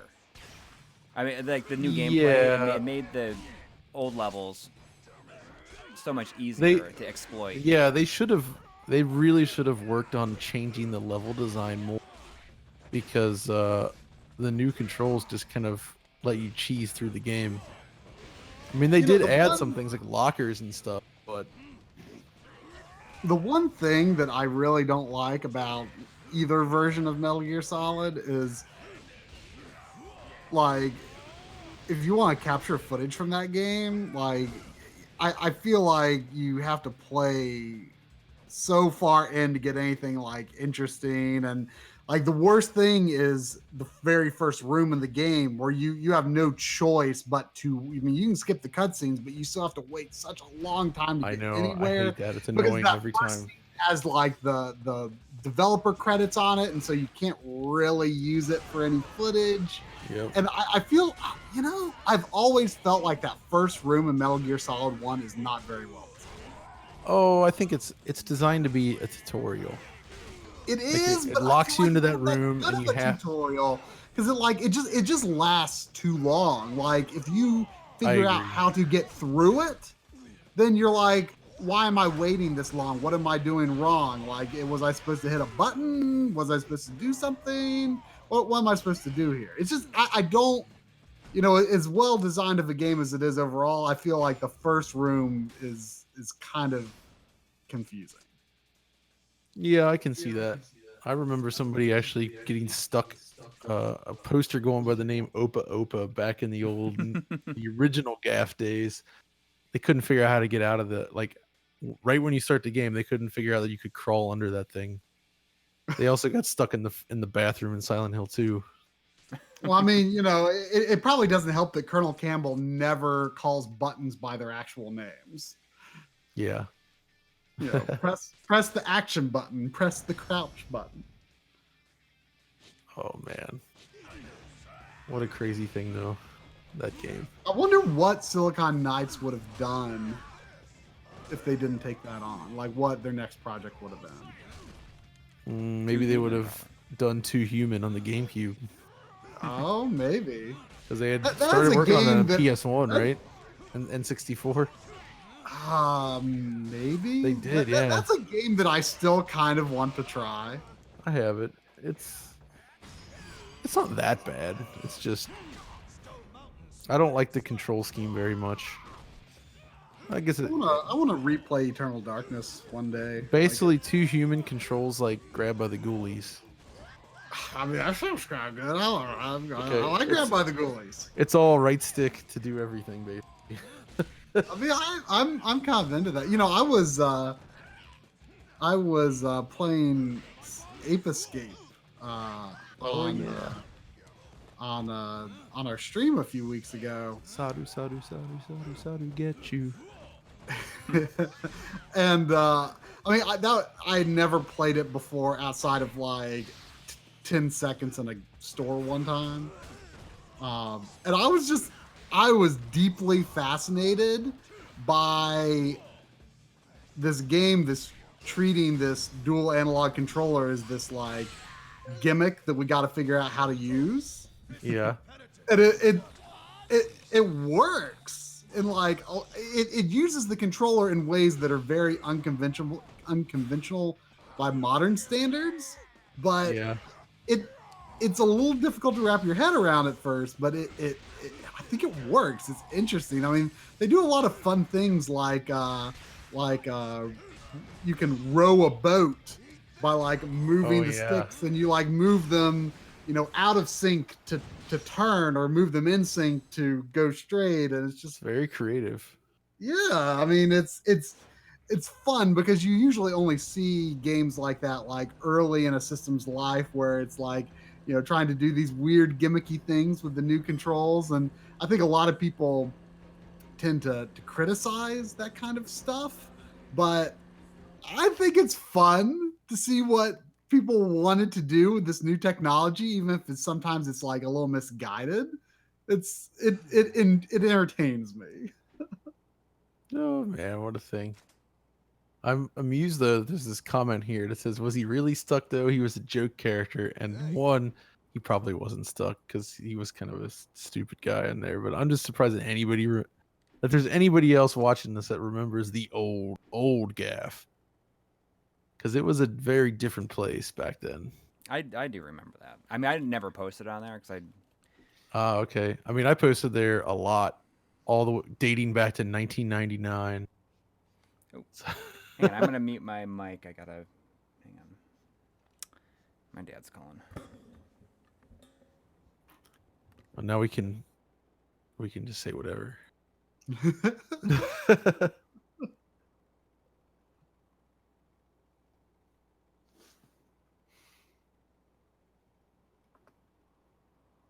The dialogue. But yeah, I don't know what my my number one game that I beat in 2018 will be. I mean, it could be. I mean, it'll probably be Monster Boy, Astrobot will be close, assuming that I finish it. You know, it might be kind of an unconventional choice, but you know, I think I was raving to you how much I liked Final Fantasy 14 Heaven's Word, the first expansion. Rave you did, but that has good music. That's FF14 actually. I discovered thanks to you because I never listened to any of it before. It's really good. Yeah, I mean, there were some good older. I mean, some really good older games I played. I mean, beat Legendary Axe. That was great. Yes. Knights was great. I'm thinking of adding in my top rediscovered retro game, and by that I mean a retro game that I may have owned for a while, but I never really sat down and played through. That I finally finished this year. And the one that I can kind of say this one here, but the one that might take a top spot for me could be Dynamite Heady. That's a game I've always been afraid of. I was too, and I never really got far. I always kind of stopped after the first level or two, but this year I was like, I'm gonna beat this, and I just sat down and I played it solid for a month, like perfecting every run and like learning every in and out. And I came away like, this is such a brilliant game. I can't believe I didn't really dedicate time to it before. Yeah, it's daunting. Like when you start playing it, it's like, I don't really understand what's going on. What are they trying to do with this? I don't, you know, and I can definitely see that there's something good there, but it feels like it takes some time to chew through. To maybe when I'm visiting and you're around, we should pop it in, and I'll kind of run through and kind of try to help you overcome the hump that I overcome this year. Well, and Coury started it on a stream, and I don't know if he totally overcame the hump. So one of the things about that game, both of us kind of need to get into that. The thing about that game is that the US version is super difficult. That's the version I played because I really want to get through it. But they made the US version dramatically harder than the Japanese one. Okay. They were afraid about rentals. So, like just an example, like there's this boss fight where you're climbing a tower later in the game, and this I guess the cat thing is like he pulls out or like breaks the stairs as you're going up. So you're platforming up, and then you have to wait for certain attack patterns to get them. And on the Japanese one, it uses an easily identifiable attack pattern. So you know when to expect him to do, you know, the one attack, you know when his weak point will come. It's just about learning the patterns. In the American version, they randomized it all. So he can attack for like 10 turns in a row, and you're just like, when is he going to show his weak point? You just don't know. And so the fight takes like 3 or 4 times as long, and it's way more difficult because it's easy to make mistakes there. If you do, you know, it's also the script. So I've also played it in Japanese, and I actually played the PS2 version on that treasure box disc. And the Japanese dialogue is very different from the American one. And there's more cutscenes, I think, and they changed some of the characters around, so like they all look angrier in the US version, like the cat especially. Like he's kind of a goofy, happy looking thing in the Japanese one, but he's super angry. Yeah. The American one. So they made a lot of weird changes to it, and I don't mind the changes. It's fascinating to see them both, but I do. But I swore since I had the cartridge, I had to beat that US version, and it took forever. there's these bosses at the end that are so hard, and it's one of those games where when you run out of lives or what, you just got to start from the beginning. And Yeah. so by the end, I had like the game down to a science. So I was just Mm. blasting through it, and it felt so good to be able to nail every section just right. Well, see, yeah, I mean that's what I like about a lot of old games is just that feeling of I have learned this game really well. Exactly. That's why I chose Contra 3 for the loading video last week, because I know that Yeah. really well, and it's just I love playing Contra 3. Absolutely, that was an inspired choice. Do Re Mi Fantasy and Valkyrie no Densetsu. Those were also really good old games I beat this year. Little Samson, that was excellent. Oh yeah, Little Definitely. Samson's awesome. Like it deserves its reputation.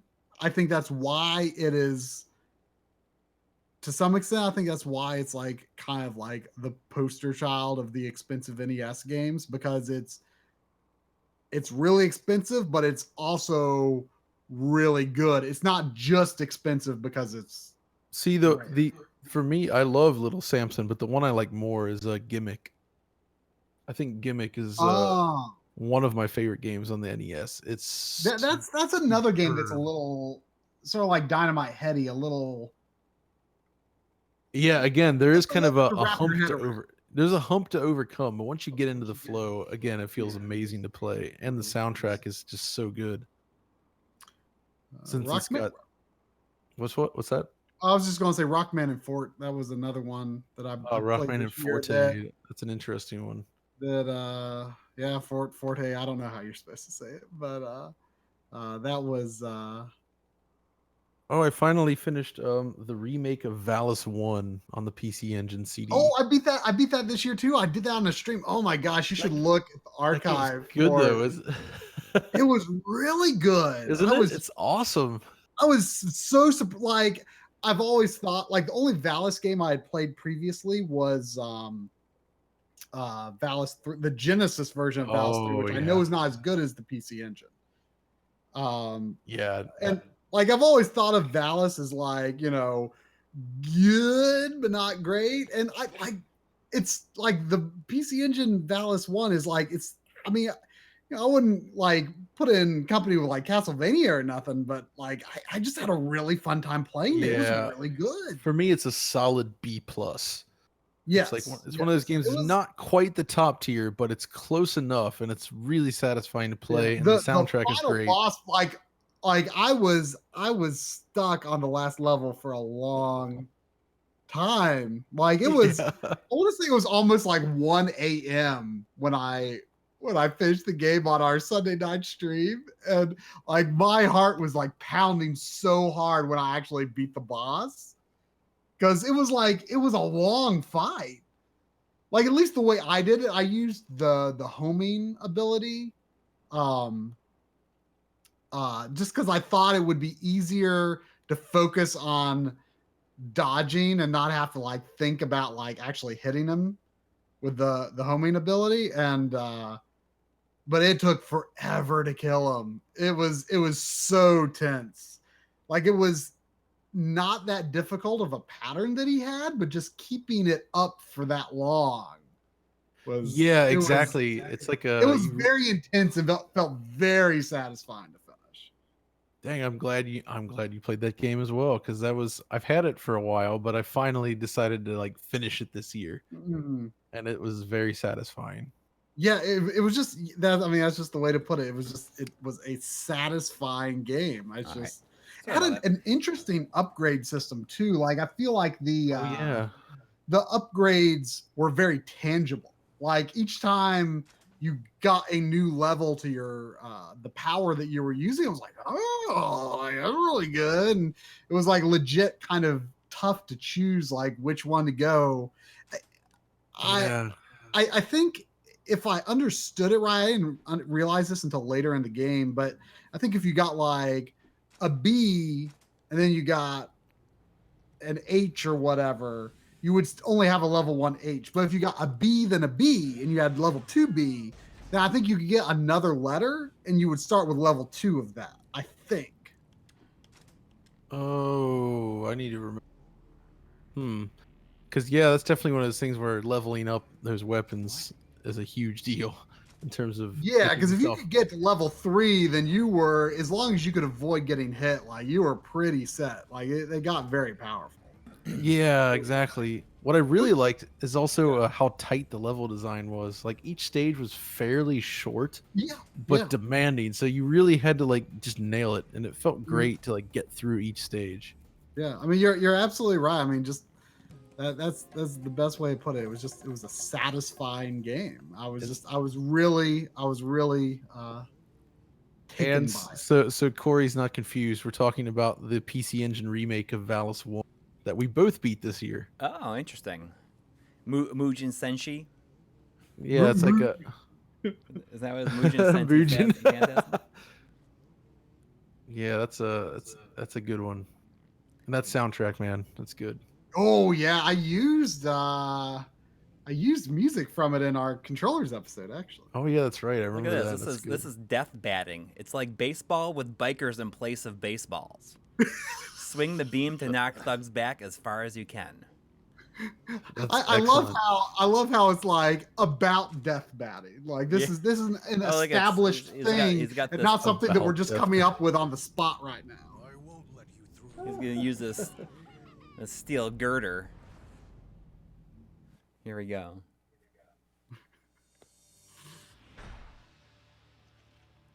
Ready, swing. All right. He just like picks it up under his arm. This is so stupid. Oh, look at this. This is so stupid. Oh my god, I love it.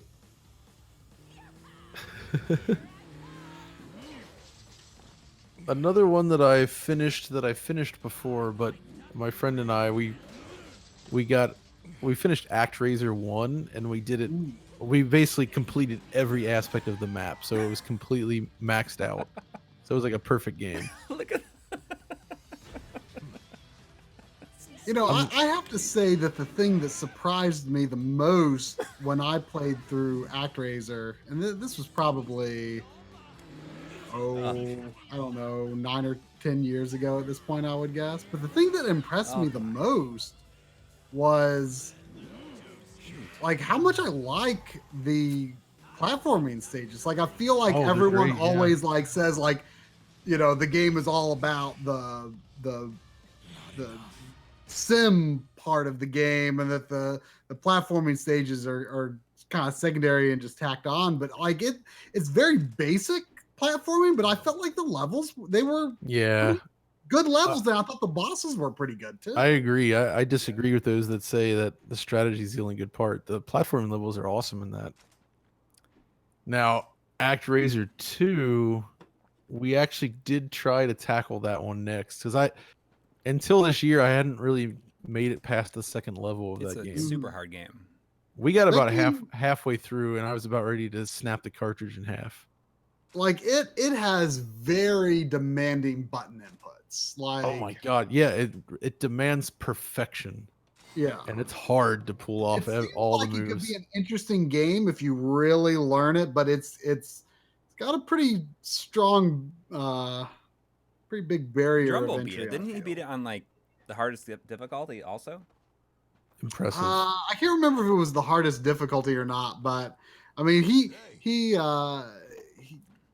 the classic phrase that he used was it is strangely compelling. Yeah, I just kept laughing about how terrible it looked, but it's neat. The problem they really lean into that jump where you like jump and then fly, and you have to Yeah. land on very small platforms while dealing with enemies from everywhere. yeah. And so like it's just a little difficult to pull it off. And you're And right. I think well, isn't the timing for like actually flying from your jump like really specific? yeah, it's really specific and slightly weird. You So know, the whole thing is just it's hard to play.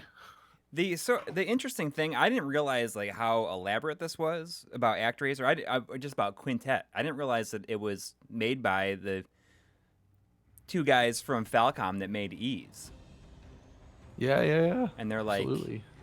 nobody knows that they're still alive or they've just like completely disappeared. And everybody who knows the answer to that won't tell anybody. Where did you hear that? Well, that's like a whole thing. It's like, what are they? What are their names? I can't remember, but I don't remember the they names were either, but I at know who you're talking about. Falcom and they made E's 1 and 2, and they left and started Quintet. I'm sure somebody in the chat will be able to. The us. Quintet Brothers. Yeah, well, it's like, hang on.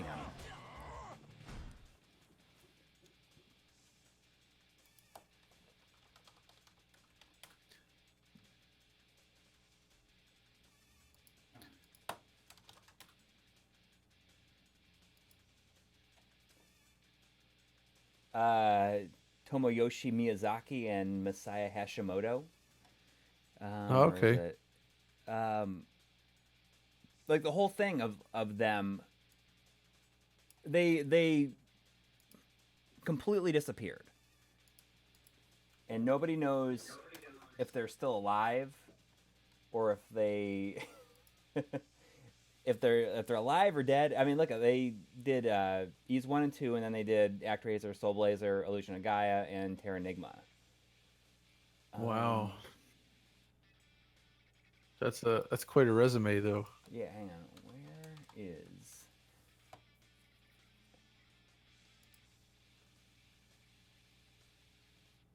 Where is that in Spanish?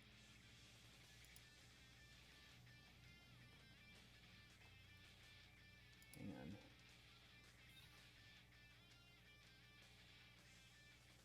Wasn't there also specifically a Japanese company called Masaya that did They did like the... Super NES games? Well, And they always had that Oh, yeah, Masaya they did like Cybernator Yeah. and They had that one logo that when you see it, you're like, oh yeah, Yeah, they did yeah, all the Assault Suit games.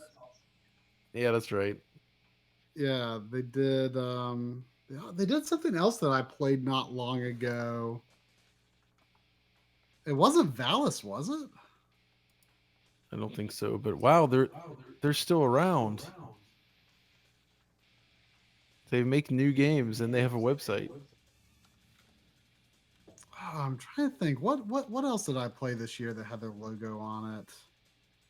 Assault Suit Lanos. Yeah. Have you played the remake of that? Yep. I love it. I mean, it's kind of an ugly game, but Yeah. it plays so well. It's good. Yeah, it plays well.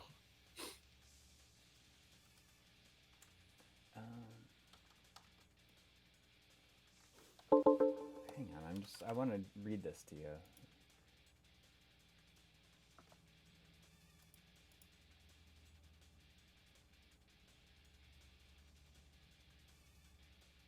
He's... I think that this is just from like a Reset Era post. Says about Miyazaki. I think the closest I've seen someone get to finding out what happened to him is, in Hashimoto, is that the guy who wrote the game developers, Untold Stories of Japanese Game Developers. He tried locating both men for interviews, but was able to find them through his contact network. The closest he got was asking a few interviewees who'd work with them. But they're completely off the grid. Nobody knows if they're alive or dead. Wow. I mean, But the people that probably do know are like will not answer any respecting questions their about it. privacy, I guess. Yeah, it's pretty fascinating, actually.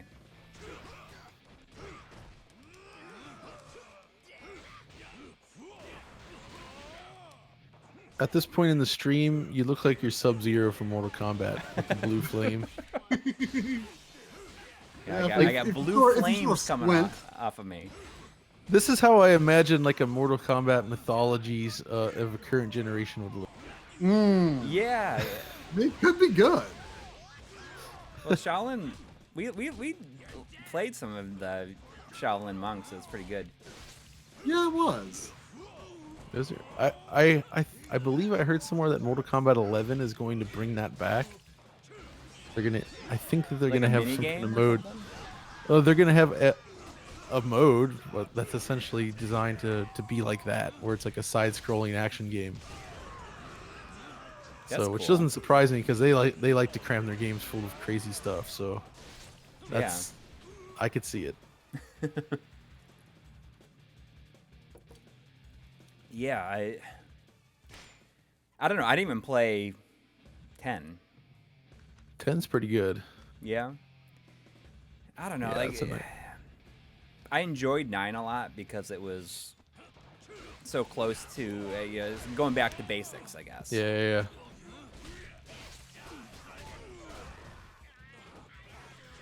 The thing is I think there's Mortal Kombat 9 and 10 have the best story modes in any fighting game ever. The way they do, like I think it's really fun and engaging to go through the single player stuff on that Oh, because yeah, of the way they do the absolutely. storytelling. And It's really smart. It's great. And obviously, it was influential to like Street Fighter 5 and Marvel vs. Tekken Capcom. 7 has something similar. Yeah, it's smart. The problem with Tekken 7 is that the story. I mean, the stories are kind of nonsense. Yeah. Not that Mortal Kombat kind of is, but at the same time, it all makes sense and it connects together, and you can follow it and you kind of enjoy the characters. Where Tekken 7 is just kind of like what? I mean, I remember when one of the big things about fighting games in like the PS1 era was like everyone would have their their FMV at the end, and Yep. back in those days, like cutscenes were like a treat. That was the reward. They were a reward unto themselves. And I was never a big fighting game guy, but I mean, I remember I would maybe play some fighting games here and there on like my cousin's system just because I wanted to see like what like different characters' FMVs were. Fighting games there's a great story I still remember of. We used to play with a bunch of friends, in high school and all together on different fighting games back then. And one of them was really into the very awful Dragon Ball Z Ultimate Battle 22. And he had an import copy of it before it was released later in America. He always wanted to challenge us to it. And because we would beat him at the other games, I can kick your ass at Ultimate Battle 22. So he's like, we sit down to start playing, and he gets this smirk on his face. He presses the pause button, and he pulls out a stack of paper with a bunch of moves on it. And like he keeps pausing the game. Hold on. Let me just try this. Oh, look at that! I kick your ass. So I challenged to do a rematch a couple weeks later, and I printed out that several times over, and I filled a giant binder with it. And we sit down to play, and I pull out this huge 3-ring binder and like clunk on the table. Like, all right, let's do this.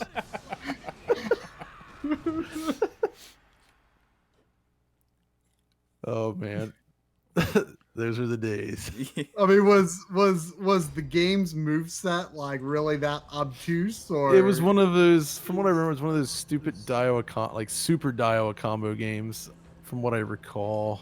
It just didn't, I don't think it played well. Not something you could just read it one time off the piece of paper and know what to do and be able to time it out. And yeah, it doesn't really, it's one of those games I think that doesn't feel that natural to play. Yeah. Like, with Street Fighter, once you understand the moves, it just kind of feels right to input them real quick. Mm-hmm. So your brain just kind of can do it. There's logic there. Where some of those fighting games, some of those bad ones, it'll just be like, like left, down, left, right, A, B, down. It's just like a bunch of random button inputs. And it's like, you can't remember that shit. I got about 5 more minutes. I got to go, guys. I got to go to the post office and pick up my daughter. Okay. Yeah. No worries. But I'm definitely, maybe I'll continue tomorrow a little bit. We'll see. Do you know how long the game is? I have a feeling it's probably kind of long, probably, but that might just be because there's so much extra stuff to do. No way. Yeah, let me look it up. She's worried sick. These games from this team are usually fairly lengthy, but you can get How through. long is the average Yakuza game? I usually get through them in about 30 to 40 hours, but they can go on a lot longer if you do everything. Yeah. This is Lost Paradise. Yeah. Yeah. Oh, please wait. Yeah, I mean, it looks like it's probably like a 20-ish hour game. That's not too bad. I mean, I'm 5 hours in already. It's quiet. Did anybody try the Muso version? Mm-mm. Well, they did Hokuto Muso, which is like the Dynasty Warriors style based Yeah. on Fist of the North Star. I always wanted to try that because I always thought that Fist of the North Star made sense for that style of game. Yeah. Uh-oh, what happened? Where's everybody? What happened? Please, wait! The hell? The hell was that for? Hey, please wait. Please wait. It looks. I'm gonna save my It does look pretty good in a way. Like it has a. It's not a cutting edge looking game, but Yeah, I mean, it's just it's Looks- silly. It's a silly and it fun looks game, I think. solidly serviceable. Yeah. ooh, that should be a back of the box quote. Solidly serviceable.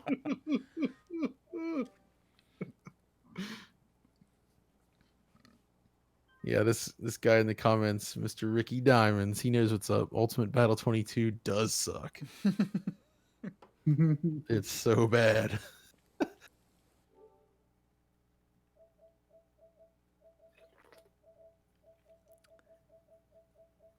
Is it that was PS1 you said, right? Yeah.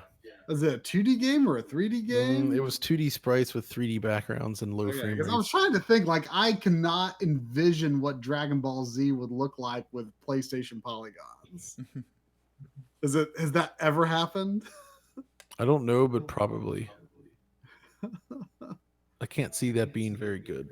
No, it's a very strange thing to envision.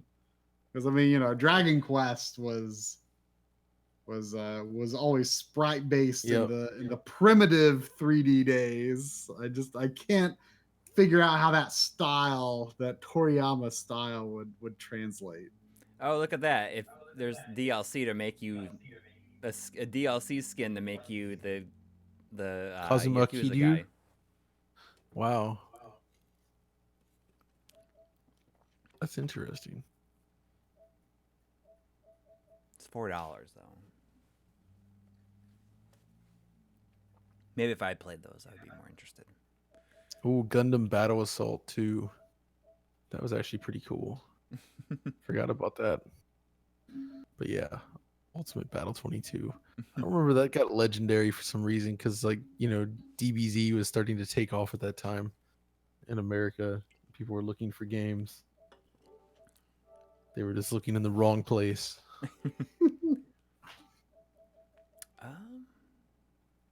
What's kind of cool is I think that the patches for this, it's just DLC since the game came out in Japan a long time ago.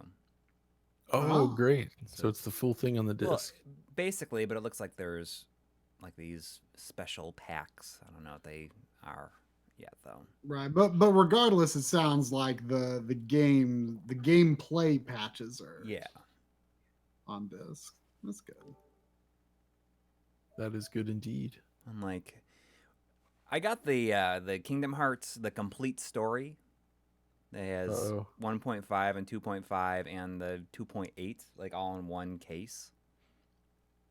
Okay. And the 1.5 that had like a major patch for it. It's kind of disappointing.